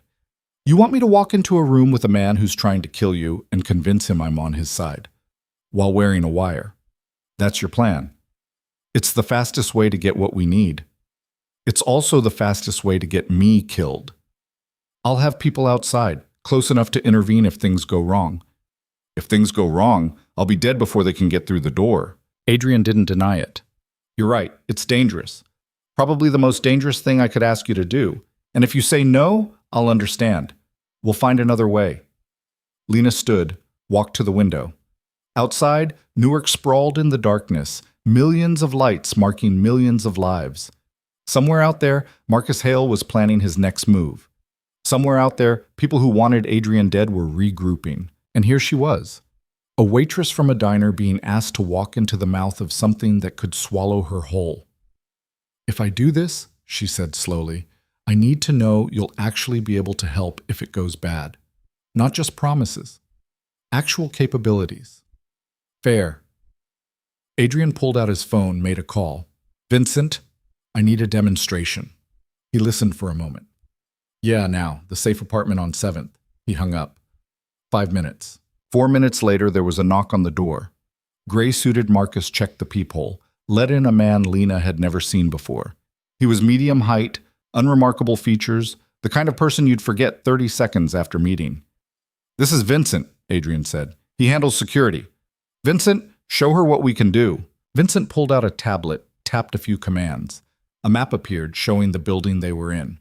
Red dots marked locations throughout the structure. "This is our current setup," he said. 6 operatives positioned at strategic points. Response time to any location in the building, under 20 seconds. He tapped again. The view zoomed out, showing the surrounding blocks. More red dots. "Expanded perimeter. We can cover a 3-block radius with vehicle support in under 90 seconds. Another tap. A video feed appeared, showing the apartment from multiple angles. Cameras Lena hadn't noticed. Full audio and visual surveillance. If you're wearing a wire, we'll hear and see everything in real time. Any sign of trouble, we move." Lena studied the feeds, the response times, the coverage maps. It was impressive, professional, but it was also a reminder of how deep she'd fallen into this world. A world where people needed security teams and response protocols just to stay alive. "How do you even set up a meeting with Marcus?" she asked. "Won't he be suspicious if I just call him out of nowhere?" "You don't call him. We let him find you." Adrian pulled up a different screen on his laptop. "Marcus has people watching the diner. They know you work there. If you show up for a shift, you told me to stay away from the diner." "I did. But circumstances have changed. If you go back, act normal, Marcus will hear about it. He'll see it as an opportunity, a chance to get information from someone close to me. And he'll approach me. Probably not directly. He'll send someone, Diane Foster maybe, or one of the men from his crew. They'll feel you out, see if you're approachable. If you play it right, they'll arrange a meeting." Lena thought about Diane Foster, the woman in scrubs who'd been watching the diner. Thought about the 2 men from Booth 9, the ones with the leather jacket and neck tattoo. Thought about Marcus Hale himself, with his expensive suits and his carefully constructed forgeries. "What do I say when they approach?" "The truth. That you're scared. That you don't understand what you've gotten into. That you just wanted to help, but now you're in over your head." Adrian leaned forward. "You don't have to pretend to be brave or confident. Scared is believable. Scared is what they'll expect." "Because I'm scared. I know. That's what'll sell it." Gray-suited Marcus spoke up. "We'll prep you first. Run through scenarios, teach you how to guide a conversation without being obvious about it.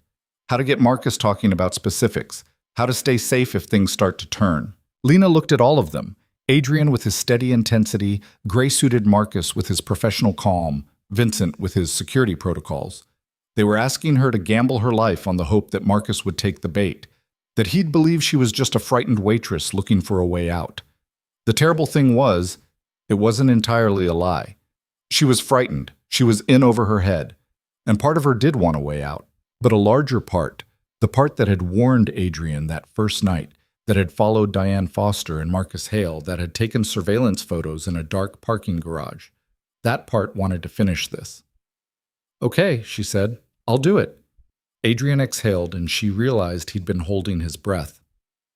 "Thank you." "Don't thank me yet. Save it for after I survive whatever this turns into." They spent the rest of the night prepping. Vincent taught her how to wear a wire, a tiny device that clipped inside her collar, nearly invisible unless you knew to look for it. Gray-suited Marcus ran her through conversation techniques, how to ask open questions, how to let silences stretch until the other person filled them, how to mirror body language to build false trust. Adrian coached her on Marcus's personality.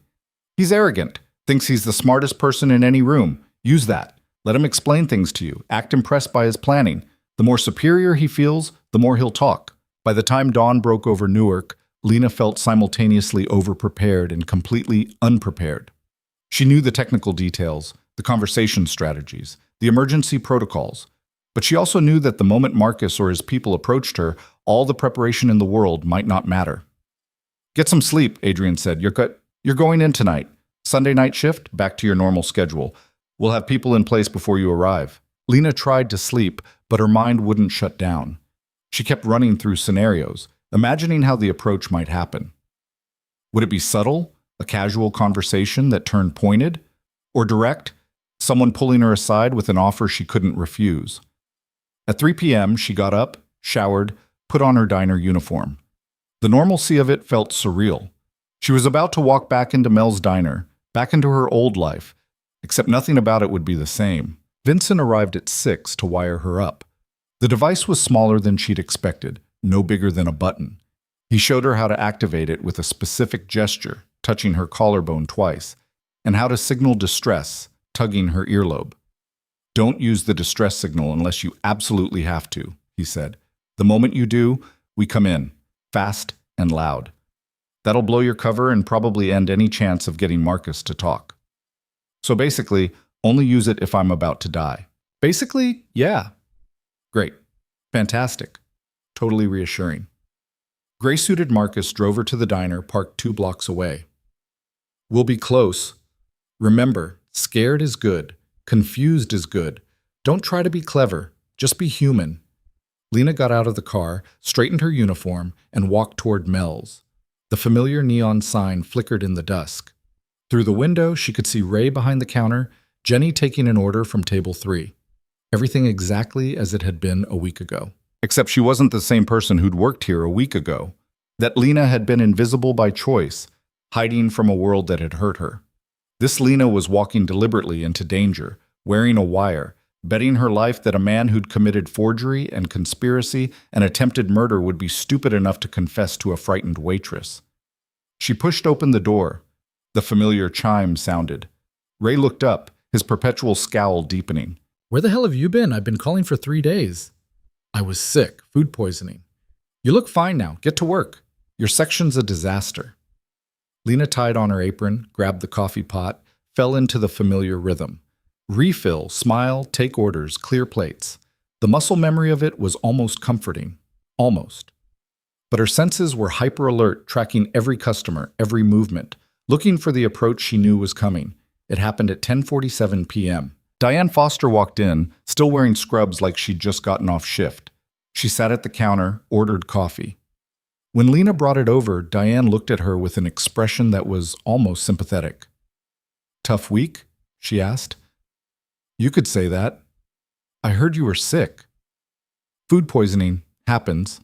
Diane sipped her coffee, watching Lena over the rim. "You work here long?" "Few years." "Must see a lot. Late nights like this." Lena's pulse kicked up. This was it.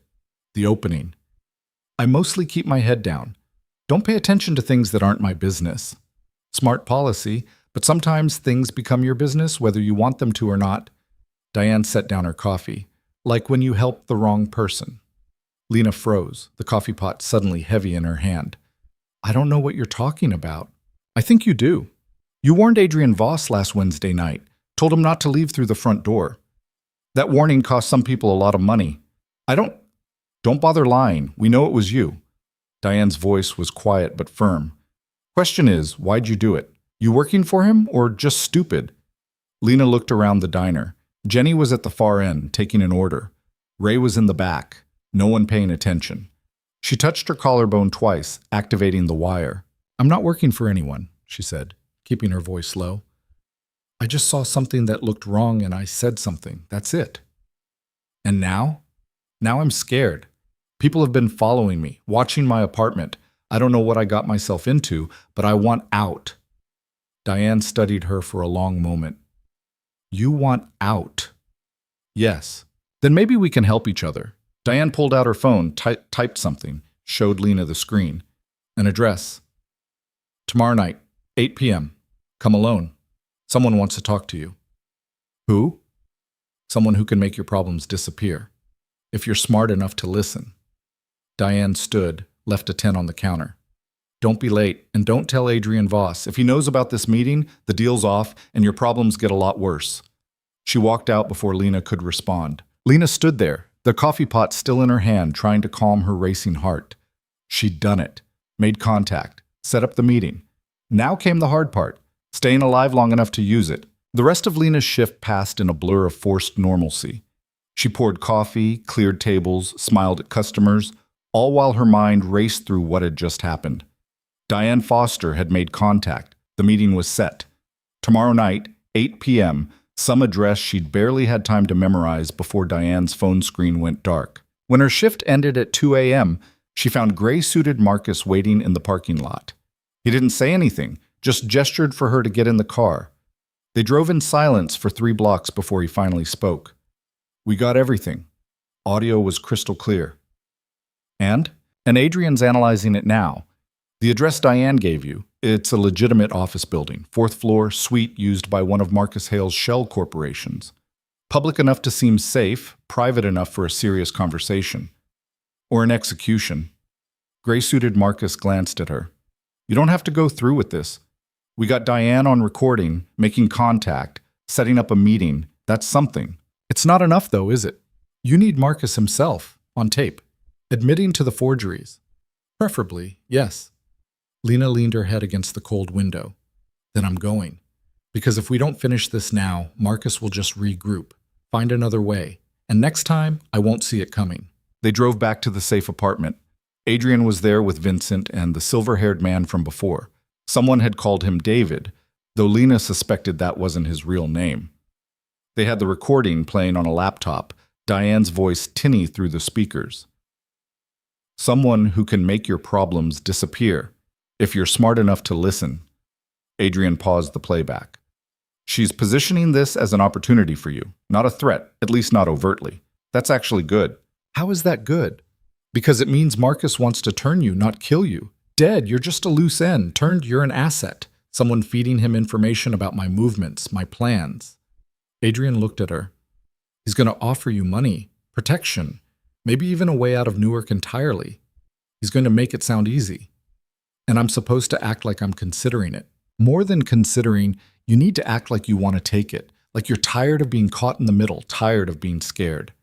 That's when he'll get comfortable. That's when he'll start talking. Lena walked to the kitchen, poured herself water she didn't want. Her hands were steadier than she expected. What if he asks me things I don't know? About your operations, your plans, things a real insider would know? You tell him the truth, that you're not an insider. You're just someone who warned me one time and got pulled into something you don't understand. That's believable because it's true.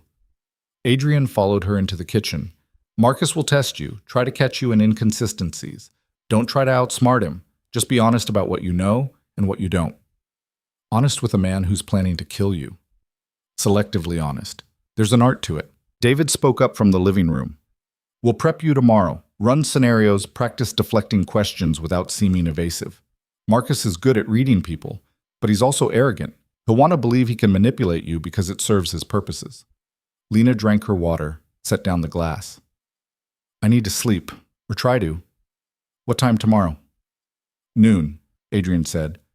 That gives us 7 hours to prepare before you need to leave. 7 hours to learn how to lie convincingly to a man who'd been lying professionally for years.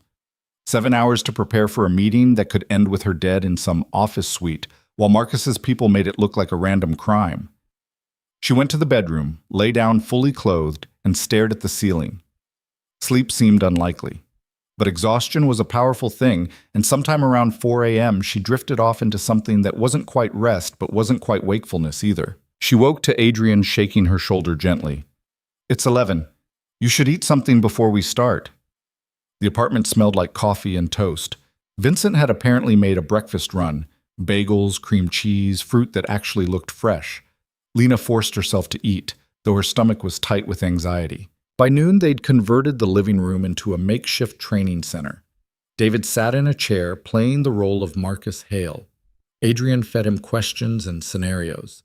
Vincent monitored from the side, occasionally pointing out tells in Lena's body language.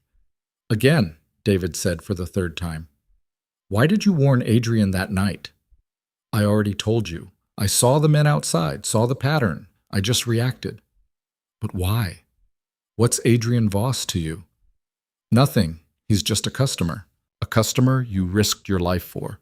Lena took a breath, remembering Adrian's advice. Be honest. I don't know.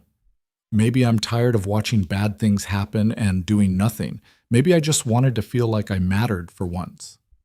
David's expression shifted slightly. Satisfaction. Good. That's real. That's what he'll believe. He leaned forward, channeling Marcus Hale's intensity.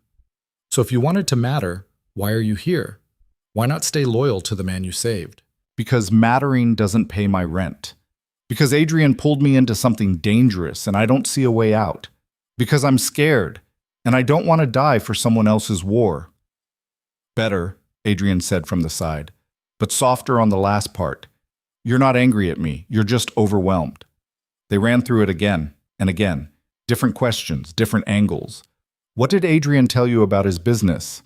What do you know about his associates? Has he mentioned Marcus Hale? By 6 p.m., Lena's head was pounding and her throat was dry from talking. But she'd found a rhythm to it, a version of herself that was frightened and confused, but not quite broken.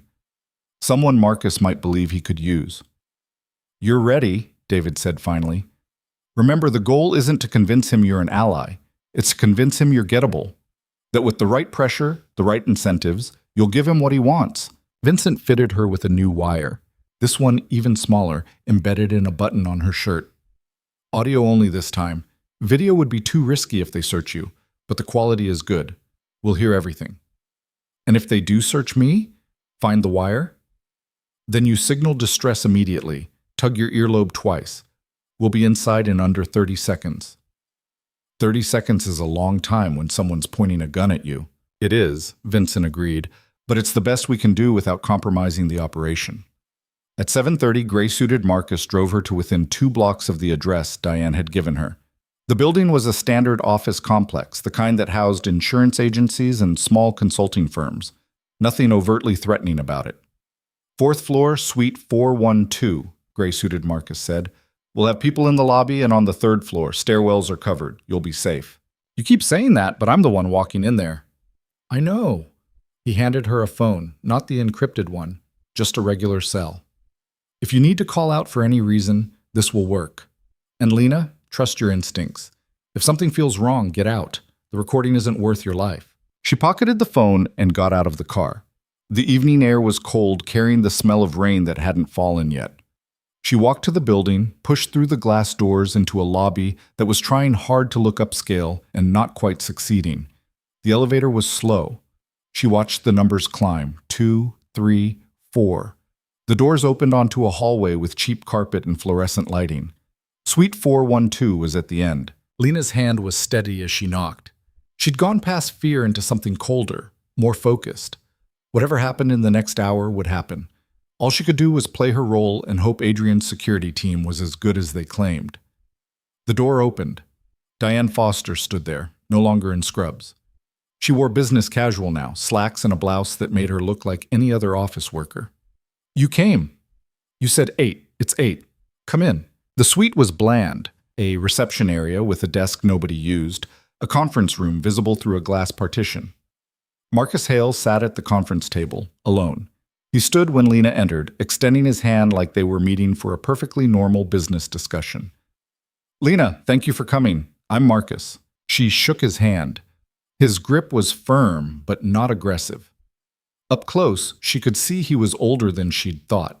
Late 50s, maybe, with gray threading through dark hair and lines around his eyes that suggested either worry or calculation. Diane said you wanted to talk. I do. Please, sit. He gestured to a chair across from him. Diane remained standing by the door, her posture casual, but her position blocking the exit. Lena sat, folding her hands in her lap. The wire felt like it was burning against her skin, impossible to ignore. But Marcus's attention was on her face, reading her expression. I'll be direct, he said. You're in a difficult position. You helped Adrian Voss, which put you on his radar. But it also put you on mine. And now you're caught between 2 sides of something you don't fully understand. That's one way to put it. How would you put it? Lena met his eyes. I'd say I saw something wrong and tried to help, and now I'm terrified because people keep following me and I don't know what they want. What they want, Marcus said slowly, is to understand whose side you're on. I'm not on anyone's side. I'm a waitress. I pour coffee and clear plates. That's it. That was it. But you made a choice Wednesday night. You warned Adrian. That choice has consequences. I'm starting to understand that. Marcus leaned back in his chair, studying her. Adrian is a dangerous man, Lena. I know he probably seems controlled, professional. But he's built his empire on violence and intimidation. People who cross him disappear. People who help him become targets. Are you trying to scare me? I'm trying to give you context. Adrian doesn't have friends. He has assets and liabilities. Right now, you're an asset because you warned him. But the moment you stop being useful, you become a liability. Lena let that sit in the air between them. It wasn't entirely wrong.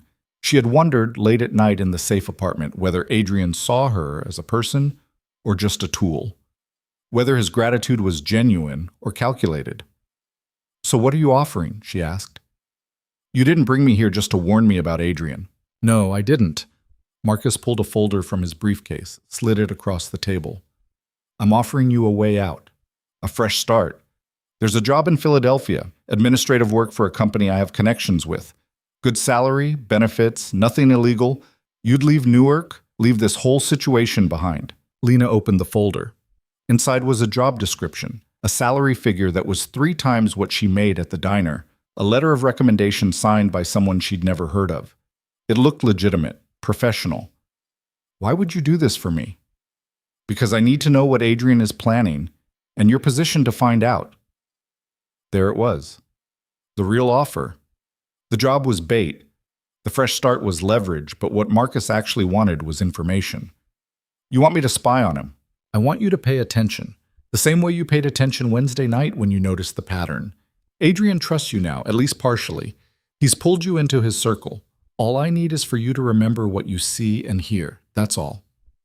And if I say no? Marcus's expression didn't change, but something cold flickered in his eyes. Then you're choosing Adrian's side, and when this is over, when Adrian falls, which he will, you'll fall with him. Federal charges, probably. Conspiracy, accessory to racketeering. You'll spend the next decade in prison. You'd frame me. I'd present accurate information to prosecutors about your involvement with Adrian's criminal enterprise. You warned him about surveillance, helped him evade capture. That's conspiracy. That's a felony. Lena's throat was tight. This was the threat she'd expected, but hearing it laid out so calmly made it real. Marcus wasn't bluffing. He had the connections, the documentation, the willingness to destroy her if she didn't cooperate. She thought about Adrian's advice. Be scared, be overwhelmed. Don't try to be clever. "I don't want to go to prison," she said quietly. "Then help me." "It's simple, Lena. You keep working at the diner. You watch Adrian when he comes in. You remember who he meets with, what he talks about. Once a week, you meet with Diane and share what you've learned. In exchange, you get the job in Philadelphia, a clean exit, and immunity from prosecution." How do I know you'll actually follow through? How do I know this isn't just a way to use me and then get rid of me anyway? You don't. But consider your alternatives. Stay loyal to Adrian and hope he protects you when everything collapses. Or take my offer and at least have a chance at a normal life. Marcus closed the folder. "I'm not a monster, Lena. I'm a businessman cleaning up a complicated situation. You're collateral damage that I'm trying to minimize. Most people in my position wouldn't bother offering you an out." He sounded sincere. That was the terrifying part. Marcus genuinely believed he was being reasonable, offering her a fair deal. And maybe in his world, he was. Lena looked down at the folder, at the promise of escape it represented. She thought about the safe apartment, about Adrian's encrypted phones and security protocols, about the life she'd stumbled into that felt both thrilling and suffocating. "I need time to think about it. You have 24 hours. After that, the offer expires and I handle this differently." Marcus stood, signaling the meeting was over. "Diane will be in touch tomorrow night. Have an answer ready." Lena stood, her legs unsteady. She'd done it. Gotten Marcus talking, gotten his offer on record, but she'd also just been threatened with federal prosecution and given a day to choose between 2 men who both saw her as a means to an end. Diane walked her to the elevator. "For what it's worth," she said as the doors opened, "I think you should take the deal. Marcus keeps his word. And Philadelphia's nice. Better than Newark, anyway." The elevator ride down felt longer than the ride up. Lena stepped out into the lobby, walked past the security desk where one of Adrian's people sat pretending to read a newspaper, and pushed through the glass doors into the night. Gray-suited Marcus was waiting where he'd dropped her off. She got in the car without speaking. He drove 2 blocks, pulled into a parking garage, and only then did he ask, "You okay?" "I got it. Everything. His offer, his threats, all of it. Good work." "He's going to come after me if I don't cooperate. Federal charges, conspiracy, the whole thing." "He's bluffing. Marcus doesn't have the kind of connections with federal prosecutors that he's claiming." "How do you know?" "Because we've been monitoring his communications for the past week. He's got local cops on his payroll, maybe a few state officials. But federal? He's exaggerating to scare you. Well, it worked. They drove back to the safe apartment. Adrian was waiting with Vincent and David, all of them gathered around the laptop. When Lena walked in, Adrian looked up, and something in his expression made her chest tight. "You did great," he said. "Everything we needed, and more." She sat down heavily on the couch. "He offered me a job in Philadelphia. Fresh start, good salary, complete exit from this whole mess. In exchange for information about me." "Yeah." "Are you considering it?" The question hung in the air. Lena realized that everyone in the room was watching her, waiting for her answer. She thought about the life Marcus was offering, safe, normal, far away from wires and surveillance and men who solved problems with violence. She thought about the life she had now, minimum wage, broken heater, perpetual fear that her past would catch up to her. And then she thought about Wednesday night, about choosing to speak instead of staying silent, about the way it felt to matter, to use her abilities for something beyond survival. "No," she said. "I'm not considering it." Adrian exhaled. "Good, because we've got him." He played back the recording. Marcus's voice filled the apartment, laying out his offer, his threats, his admission that he was framing evidence against Adrian. It was damning, clear, exactly what they needed. "This proves conspiracy," David said. "Proves he's been manipulating documentation, threatening witnesses, attempting to frame Adrian for crimes. Combined with the photos Lena got in the parking garage and the other evidence we've compiled, it's airtight." "So what do we do with it?" Lena asked. Adrian exchanged glances with David and gray-suited Marcus. "That's the complicated part. We can't go to the police. Marcus has too many of them compromised. We can't go to federal prosecutors without a contact we can trust. And cultivating that takes time we don't have. So we're back where we started. Evidence, but no way to use it. Not quite." Adrian pulled up a different file on his laptop. "Marcus has partners, people he works with in the larger organization. They've been backing him because they believe his story that I'm the problem, that I'm trying to break away and avoid my obligations. But if they hear this recording, hear him threatening a civilian with false federal charges, see the evidence of forgery, they'll cut him loose," Lena finished. "More than that, they'll hold him accountable. Marcus has been sloppy, arrogant, convinced he's smarter than everyone. That kind of behavior makes organizations nervous. It draws attention, creates exposure. If we give them proof that Marcus is a liability, they'll handle him for you?" "Exactly." Lena thought about what that meant, about Marcus facing consequences from people who operated outside the legal system. It wouldn't be a trial or prison sentence. It would be something more final. "You're going to get him killed."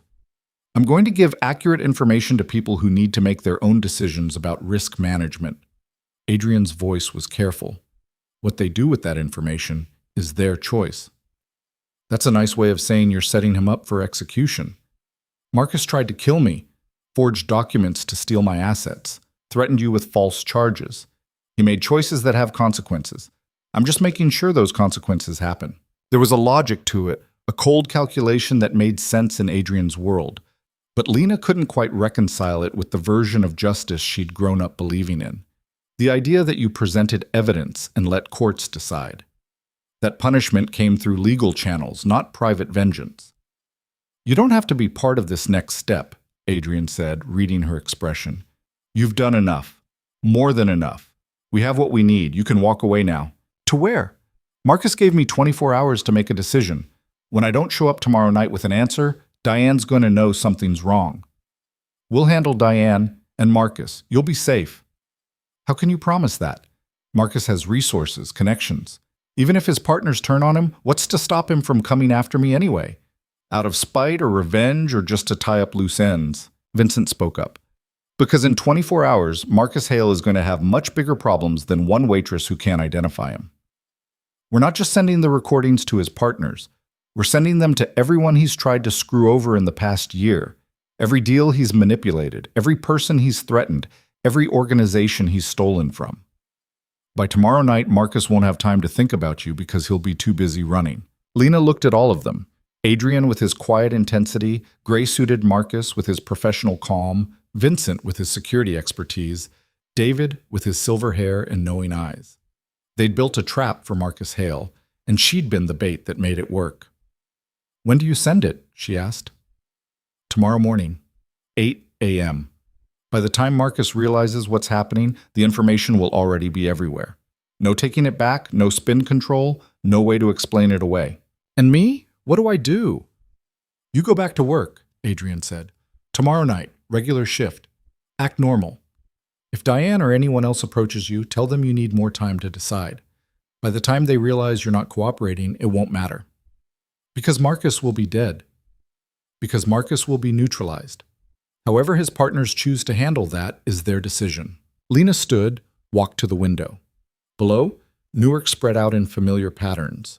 Streets she knew, neighborhoods she'd navigated, a city that had been her hiding place for 3 years. She'd come here to disappear, to be nobody, to survive one day at a time without drawing attention. And now she was in the middle of something that would end with a man's death. Maybe he deserved it. Probably he did. But she'd still be responsible, at least partially. Her observations, her surveillance, her recordings, they were the evidence that would condemn him. I need air, she said. Adrian nodded. Vincent will go with you. Don't go far. She took the elevator down with Vincent trailing at a respectful distance. Outside, the night air was cold and damp, promising rain. She walked to the corner, leaned against a streetlight, and just breathed.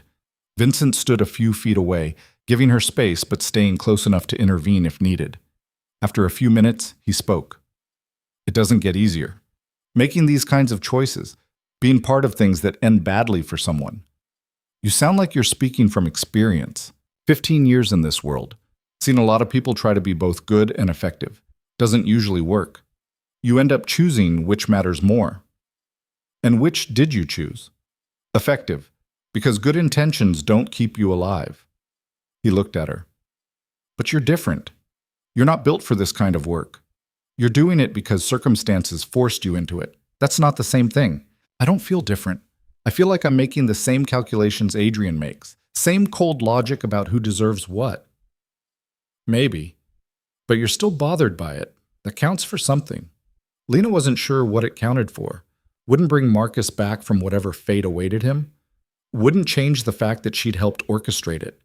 But maybe Vincent was right. Maybe being bothered by it meant she hadn't completely lost herself in this world. They went back upstairs. Adrian had ordered food, Chinese takeout that nobody really ate. They sat around the apartment making small talk, pretending this was normal, that tomorrow wouldn't change everything.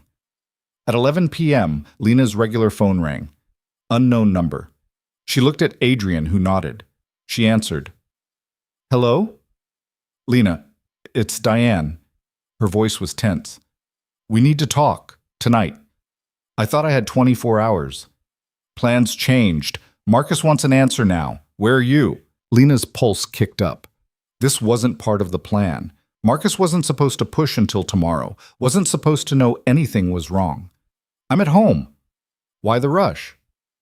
Just answer the question. Are you in or out? Adrian was making frantic gestures, writing on a notepad. Stall. Don't commit. I don't know yet. This is a big decision. I need more time to think. You don't have more time. Marcus needs an answer in the next hour or the offer disappears. Why? What changed? That's not your concern. 1 hour, Lena. Call this number back with your answer. The line went dead. Adrian was already on his phone calling someone. They know. Somehow they know we're on to them. He listened, cursed. No, we can't wait until morning. Send it now. Everything. Every contact, every partner, every person Marcus has crossed. Send it all right now. He hung up, looked at Lena. Something tipped them off. Maybe they found surveillance we didn't know about. Maybe someone in their organization got nervous. Either way, we're out of time. Vincent's phone buzzed. He read the message, his face going pale. We have a problem. Diane Foster just left Marcus's office with 3 men. They're heading toward this building. How long? 10 minutes. Maybe less. Adrian moved fast, grabbing laptops, phones, wiping surfaces. Vincent, get Lena out. Take the service elevator to the parking garage. Car's on level 2, keys under the driver's mat. Don't go to her apartment. Don't go anywhere predictable. I'll call you with a location once this is clear. What about you? I'll be fine. Marcus won't make a move against me directly. But you... He looked at Lena. You're exposed. They know you were involved. Get out, now. Vincent grabbed Lena's arm, pulled her toward the door. They took the stairs instead of the elevator, moving fast but not running. The service elevator was old and slow, creaking its way down through the building's guts. Lena could hear her own heartbeat, feel the wire still attached to her shirt button. They reached the parking garage. Vincent found the car, a nondescript sedan that could have belonged to anyone. The keys were where Adrian said they'd be. Vincent started the engine, pulled out onto the street. Where are we going? Somewhere safe, somewhere Marcus won't think to look. They drove through Newark's late-night streets, taking random turns, doubling back, making sure no one was following. Lena kept checking the mirrors, expecting to see headlights closing in, but the street stayed empty. Vincent's phone rang. He answered on speaker. Yeah, it's done, Adrian's voice. Everything's been sent. Marcus's partners have the recordings, the photos, all of it. By morning, he'll be completely isolated. Where should we go? There's a motel in Union City, the Continental. Check in under the name Sarah Mitchell. Pay cash. I'll meet you there in 3 hours. Marcus's people? At the apartment building, but we were already gone. They won't find anything useful. Vincent hung up, changed direction, headed for Union City. The Continental Motel was exactly what the name suggested. Cheap, anonymous, the kind of place that asked no questions if you paid in cash. Vincent checked them in while Lena waited in the car, watching the parking lot for threats that didn't materialize. The room was depressing.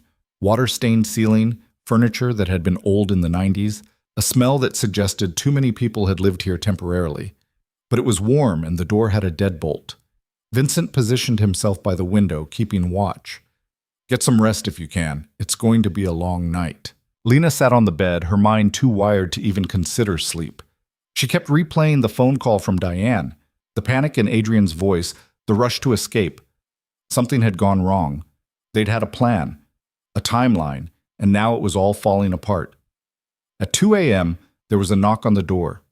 Vincent checked through the peephole, unlocked the deadbolt. Adrian came in, followed by gray-suited Marcus and David. They all looked exhausted. Tell me, Adrian said without preamble. Everything that happened with Diane's call.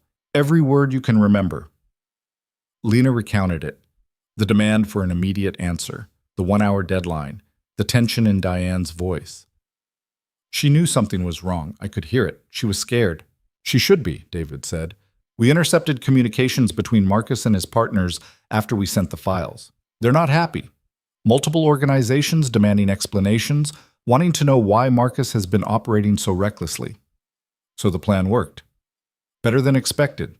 By tomorrow morning, Marcus Hale will be persona non grata. Every connection he had, every alliance he built, gone. He'll be completely on his own. And Diane? She's small fish. She'll probably cut a deal with whoever ends up handling Marcus's territory. Turn state's evidence, trade information for immunity. Lena thought about the woman in scrubs who'd approached her at the diner, who'd seemed almost sympathetic when she'd set up the meeting with Marcus. She'd been just another person caught in the machinery of this world, making choices that seemed rational until they weren't. What about me? Lena asked.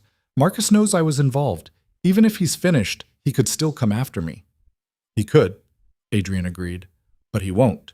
Because in about 6 hours, Marcus Hale is going to be arrested by federal agents on charges of wire fraud, racketeering, and conspiracy. We made sure the right people got the evidence. People who can actually do something with it. I thought you said you couldn't go to federal prosecutors. I said we couldn't go to just any federal prosecutor. But we do have one contact.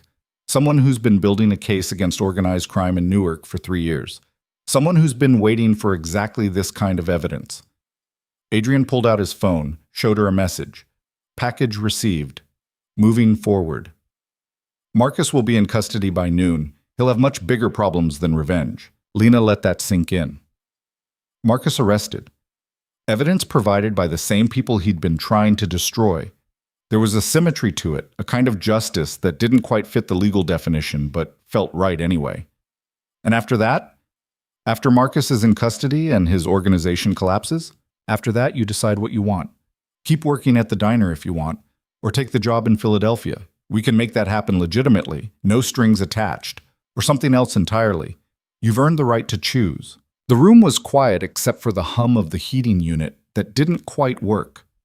Lena looked at these men, Adrian, who'd trusted her with his life, gray-suited Marcus, who'd coordinated security, Vincent, who'd pulled her out of danger, David, who'd trained her to lie convincingly. They'd used her, yes, but they'd also protected her, valued her observations, treated her like someone whose contributions mattered. "I need time to think about it," she said finally. "Take all the time you need." Adrian stood. "For now, stay here. Stay safe. In a few days, when everything settles, we'll talk about next steps." They left, all except Vincent, who'd been assigned to keep watch. Lena lay down on the bed, still fully clothed, and closed her eyes. Outside, Newark was waking up to a morning that would change everything.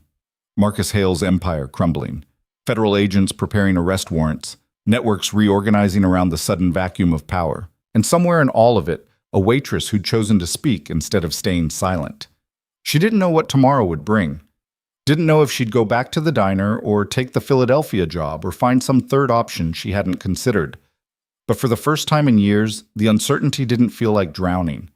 It felt like possibility. Lena woke to the sound of Vincent's phone buzzing insistently. The motel room was gray with morning light filtering through thin curtains.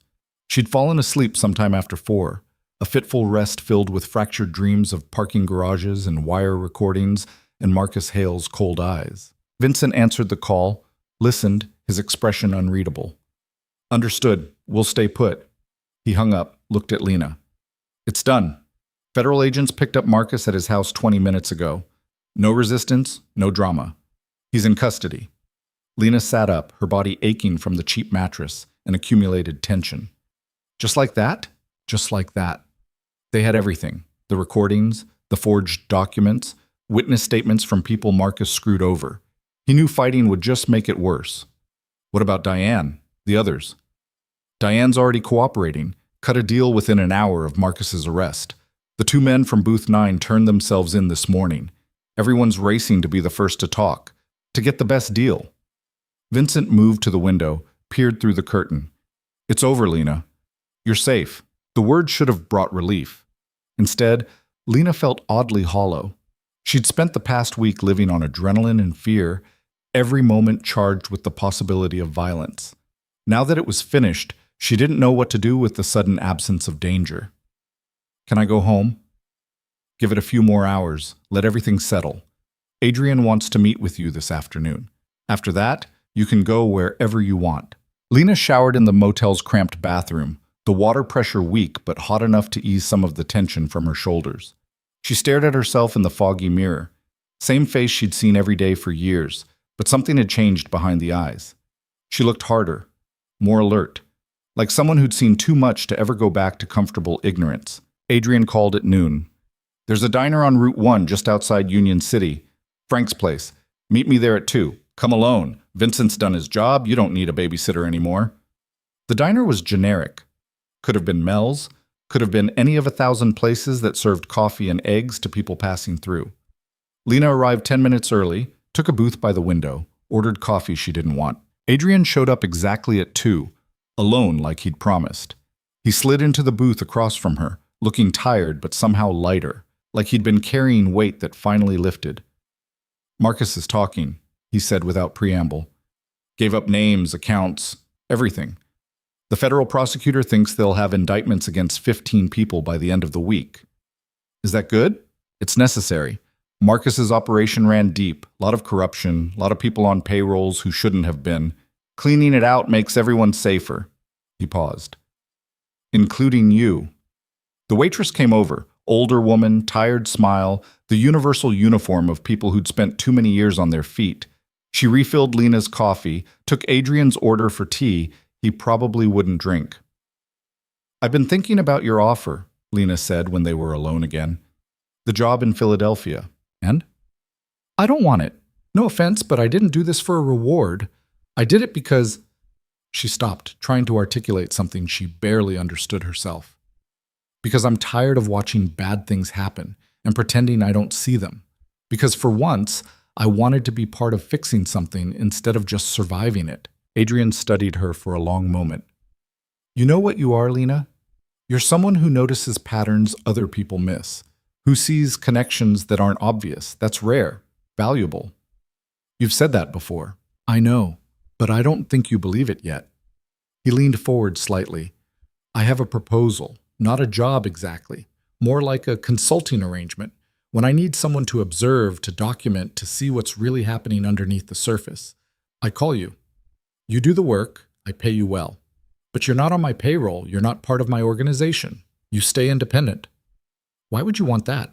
Most people in your position want loyalty, not independence. Because independence is what makes you useful. You're not invested in telling me what I want to hear. You tell me what you actually see. That's worth more than loyalty. Lena turned the coffee cup in her hands, feeling the warmth through the ceramic. And between jobs, when you don't need me, you live your life. Work at the diner if you want. Do something else if you prefer. You're free, Lena. That's the point. Nothing's free. There's always a cost. True. The cost here is that sometimes I'll ask you to do dangerous things, things that could get you hurt or worse. And you'll have to decide each time whether the money and the purpose are worth the risk. He met her eyes. I won't lie to you or manipulate you or pretend it's safe when it's not, but I also won't own you. You make your own choices. It was, Lena realized, the most honest offer anyone had ever made her, not dressed up in promises of security or belonging, just the truth, dangerous work for good money, with the freedom to refuse. I need to think about it. Take your time. I'm not going anywhere.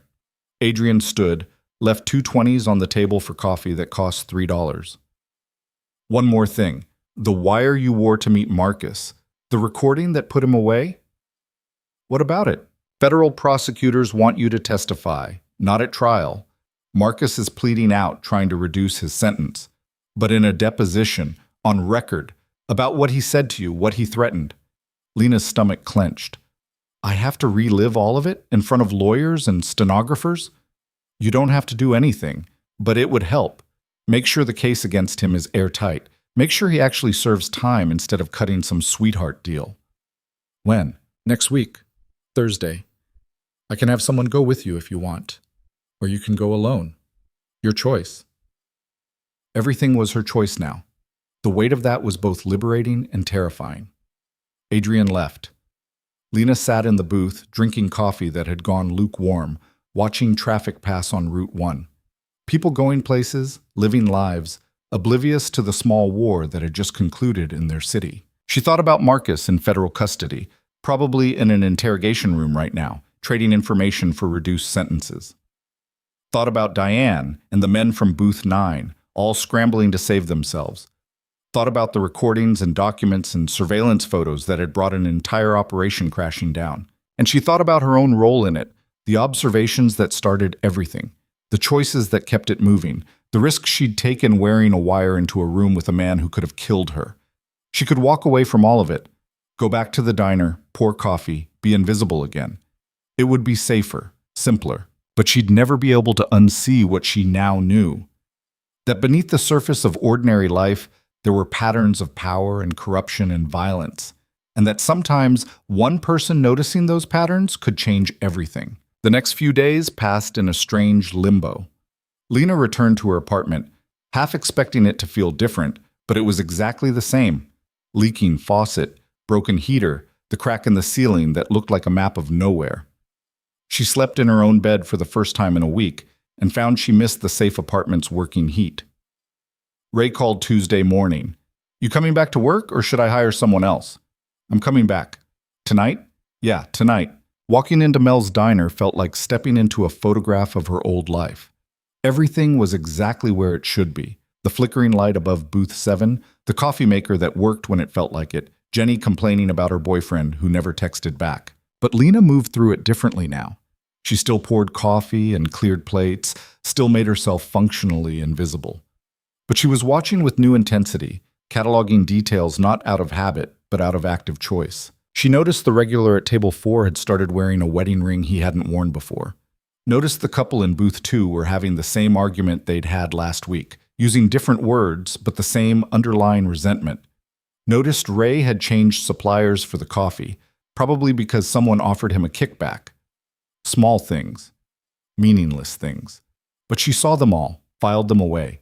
Understood the patterns they formed. Adrian came in at 12:47 a.m. Wednesday night. Back to his routine, back to booth 7. Lena brought him coffee without being asked. The meatloaf tonight? Yeah, thanks. She turned to go, but his voice stopped her. The deposition, you going through with it? I am. Want company? No, I need to do this myself. Okay. He pulled out an envelope, set it on the table. This is yours regardless. Payment for work rendered. Lena looked at the envelope but didn't pick it up. How much? 20,000. Her breath caught. That's too much. It's exactly right. You risked your life multiple times. You helped take down someone who would have killed me and probably a dozen other people before he was finished. 20,000 is a bargain. I don't... Take it. Pad your savings. Fix your car. Get a place with heat that actually works. Whatever you need. He met her eyes. And when you've thought about my proposal, let me know. No pressure either way. Lena picked up the envelope, felt its weight. This was more money than she'd made in the past 2 years combined. Enough to change things. Enough to buy time to figure out what came next. Thursday morning, she took a bus to the federal building in Newark. The prosecutor's office was on the 14th floor, all glass and modern furniture and the kind of aggressive air conditioning that suggested unlimited budget. The deposition took 3 hours. Lena sat across from 2 attorneys and a stenographer, recounting every detail of her meeting with Marcus. What he'd said, what he'd offered, how he'd threatened her with federal charges if she didn't cooperate.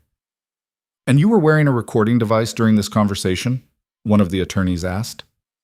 Yes. Provided by Adrian Voss? Yes. And did Mr. Voss instruct you on what to say? Coach you in any way? He told me to be honest, to act scared because I was scared. That's it. The attorney made notes. In your opinion, was Marcus Hale's offer of a job in Philadelphia genuine, or was it purely a manipulation tactic? Lena thought about that. I think he would have followed through if I'd given him what he wanted. Marcus isn't stupid. He keeps his word when it serves his interests. But the offer was definitely manipulation. He was using the promise of escape to control me. And the threat of federal charges? That scared me more than anything. The idea that I could go to prison for trying to help someone. It felt like being punished for doing the right thing. More questions, more recounting of details. By the time they finished, Lena felt wrung out, exhausted from reliving it all. The late attorney walked her to the elevator. You did good work here.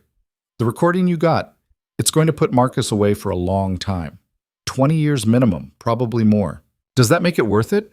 Everything that happened? The attorney looked surprised by the question. That's not for me to answer, but I can tell you this. People like Marcus Hale operate because people like you usually stay quiet. The fact that you didn't, the fact that you spoke up and followed through, that matters. It changes things. Lena rode the elevator down thinking about change, about the difference between the person she'd been 2 weeks ago and the person she was now. Same face, same history, same broken parts. But something fundamental had shifted. She'd stopped being a victim of circumstances and started being someone who shaped them. That night, she worked her regular shift at the diner. Around 10 p.m., a woman came in, mid-20s, nervous energy, eyes that kept darting to the door like she was expecting someone to follow her. She sat at the counter, ordered coffee with hands that shook slightly. Lena recognized the signs. She'd worn that same expression once back in Phoenix when she was planning her escape, fear and determination fighting for dominance. You okay? Lena asked as she poured the coffee. The woman startled. Yeah, fine. Just a long day. Sure. Lena set down the pot. But if you need anything, phone call, directions, whatever, you just ask.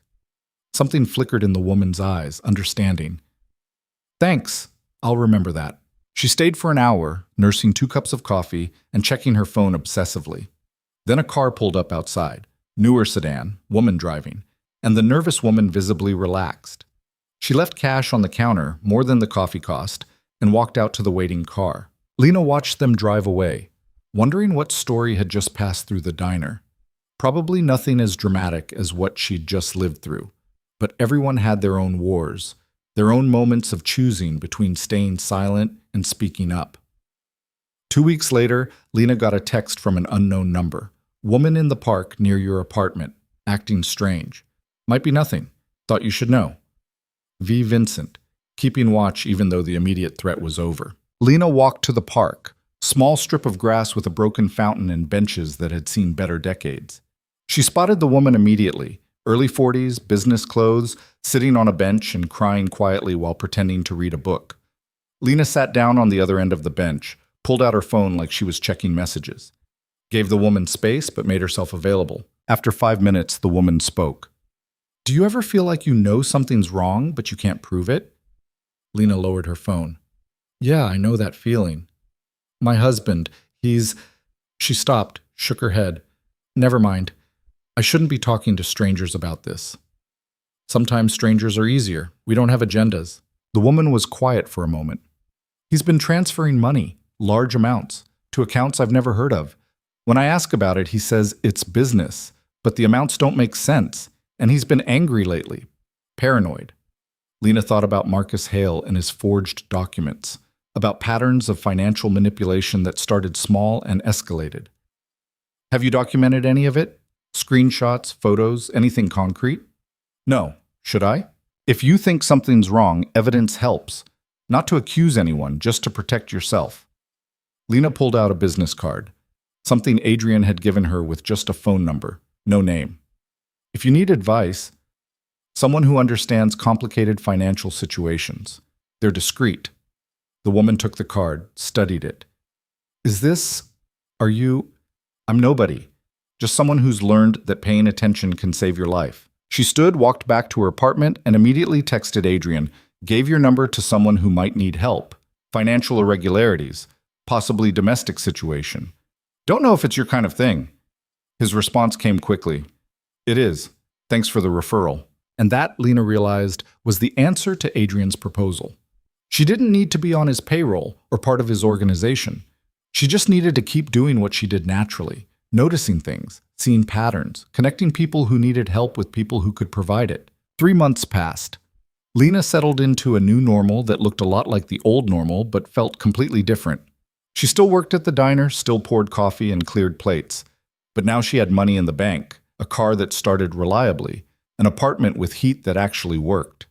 And she had purpose. She'd helped Adrian twice more, once identifying a supplier who was skimming money, once documenting harassment of a restaurant owner by people demanding protection payments. Small things compared to taking down Marcus Hale, but meaningful to the people involved. She'd also started keeping a notebook, not of Adrian's business, but of patterns she noticed in the diner. The regular who came in every Tuesday with different women, all of them looking uncomfortable. The group of kids who met at midnight, their conversations coded in ways that suggested drugs or something worse. The man who paid for everyone's meals once a month, his generosity feeling more like control than kindness. She didn't act on all of it. Most of it wasn't her business, but she documented it, understood it, stayed ready in case it became relevant. Marcus Hale was sentenced in December. 23 years in federal prison, no possibility of parole for 15. The news played on the diner's TV, showing him in an orange jumpsuit, his expensive suits and careful composure replaced by the universal degradation of incarceration. Jenny watched the coverage, shaking her head. Can you imagine? Being that successful and throwing it all away for greed? Lena wiped down the counter. I don't think it was greed. I think it was arrogance. He thought he was smarter than everyone else. That confidence made him sloppy. You sound like you know something about it. Just observation. I notice things. Adrian came in that night at his usual time. He didn't mention Marcus's sentencing, didn't acknowledge the news coverage. He just ordered his meatloaf and coffee, ate in comfortable silence. When Lena brought the check, he looked at her. You ever think about doing this full time? What you do? The observing, the documenting? You mean quit the diner? I mean make a career out of being someone who sees what others miss. There's demand for it. People who need problems identified before they become crises. Like a private investigator? Like a consultant. Someone who watches, analyzes, reports. No license required, no official capacity, just skills and discretion. Lena thought about it, about leaving behind the safety of the diner for something less certain but more meaningful. I don't know. This place, it's comfortable, familiar. It's also limiting. You're better than refilling coffee cups, Lena. You know it. I know it. Question is whether you're ready to admit it. He left his usual generous tip and walked out into the December cold. Lena stood behind the counter, watching the diner's familiar rhythms. Jenny flirting with the cook, Ray counting receipts in the office. The couple in booth 3 having the same argument in slightly different words. She'd built a life here, small and safe and predictable. It had served its purpose, given her time to heal, space to become invisible, distance from the man who'd hurt her in Phoenix. But she wasn't that person anymore. The woman who'd run away with nothing had become someone who ran toward danger when it mattered, who chose to speak instead of staying silent, who understood that sometimes the only way to be safe was to make the world around you safer. On New Year's Eve, Lena gave Ray her notice. 2 weeks. Time to train someone new to finish up loose ends. He took it better than she expected. You got something better lined up? Yeah, consulting work. Good for you. You were always too smart for this place anyway. He paused. You need a reference. Let me know. Her last shift was January 14th. Jenny threw a small party, cake from the grocery store, a card everyone signed. It was sweet and awkward and exactly what Lena needed. At midnight, after the party cleaned up and everyone gone home, Lena sat in booth 7 one last time. The fluorescent light above still flickered. The coffee maker still worked when it felt like it. Nothing had changed except her. She pulled out her phone, texted Adrian, "I'm in, full time, whatever you need." His response? "Good. I have something that needs attention. Can you start tomorrow?" "Yes." "Perfect. I'll send details in the morning." Lena stood, took one last look at the diner that had been her refuge for 3 years. Then she walked out into the January cold, toward whatever came next. 6 months later, she'd built something that didn't quite fit any conventional definition. She wasn't a private investigator or a consultant or a security specialist. She was just Lena, someone who noticed things other people missed, who documented patterns that revealed truths, who helped people see what was actually happening underneath the surface they presented to the world. She'd helped a woman escape an abusive marriage by documenting financial abuse, helped a small business owner identify employee theft that was bleeding them dry, helped Adrian navigate a territorial dispute by mapping power structures no one else had bothered to track. The work was irregular, unpredictable, sometimes dangerous, but it was hers. Built on her terms, using skills she'd developed through years of surviving by staying invisible. One evening in July, Lena was having coffee at a different diner across town when she saw a young woman come in. Early 20s, scared eyes, checking over her shoulder like she expected someone to follow. The woman ordered coffee, sat at the counter, and pulled out her phone with shaking hands. Lena recognized that fear, remembered what it felt like to run with nothing, to start over in a strange city, to build a life from fragments and hope. She moved to the stool next to the woman. "You okay?" The woman startled. "I'm fine." "Sure, but if you need help, directions, phone call, whatever, I'm here." "I don't need help." "Okay." Lena sipped her coffee, gave the woman space. After a minute, she added quietly, "I ran away too, 3 years ago. Phoenix to Newark with $300 and a backpack. I know what that fear feels like." The woman's eyes filled with tears. "How did you know?" "Because I've been you, and because I pay attention." Lena pulled out a card, her own this time, with her name and number. "If you need someone who understands, who won't judge, who can help you see options you might not know exist." The woman took the card, held it like it was something precious. "Thank you. Don't thank me yet, just call if you need to." Lena paid for both their coffees and left. Outside, Newark sprawled under a summer sunset, the city that had been her hiding place now transformed into home. She'd come here to disappear, to be nobody, to survive one day at a time. But somewhere along the way, she'd discovered that being invisible didn't mean being powerless, that noticing things other people missed was a kind of strength, that choosing to speak up, to act, to help, that was what transformed survival into living. She thought about the woman in the diner, about Marcus Hale in federal prison, about all the small interventions and observations that had brought her to this moment. None of it was perfect, none of it was simple, but it was real. It mattered, and that was enough. Lena walked to her car, newer now, reliable, the kind that started on the first try. She drove through familiar streets toward her apartment, where the heat worked and the faucet didn't leak, and the windows actually kept out the cold. Her phone buzzed. "Adrian." "Something came up. Need your eyes on a situation. Interested?" Lena smiled, typing back. "Send details. I'm in." Because she'd learned the most important lesson anyone could learn. That the opposite of invisibility wasn't fame or recognition or power. It was presence, showing up, seeing clearly, acting when it mattered. She'd spent years trying to disappear, to be so forgettable that danger would pass her by. But true safety didn't come from hiding. It came from being someone who saw threats before they materialized, who noticed patterns that revealed truth, who chose courage over comfort when the moment demanded it. Lena Hayes would never be completely fearless. The scars from her past still ached sometimes, and the memory of those weeks with Marcus Hale still invaded her dreams occasionally. But she'd transformed fear from a paralyzing force into useful information, something that sharpened her senses instead of shutting them down. She parked in front of her building, grabbed her bag, walked up stairs that no longer felt like a climb toward temporary shelter, but like coming home. Inside her apartment, she made tea, opened her laptop, and read the details Adrian had sent. Another pattern, another problem, another opportunity to use what she'd learned.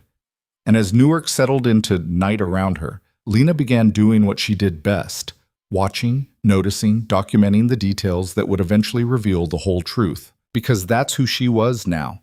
Not invisible, not a victim, not someone who let life happen to her while she poured coffee and counted floor tiles.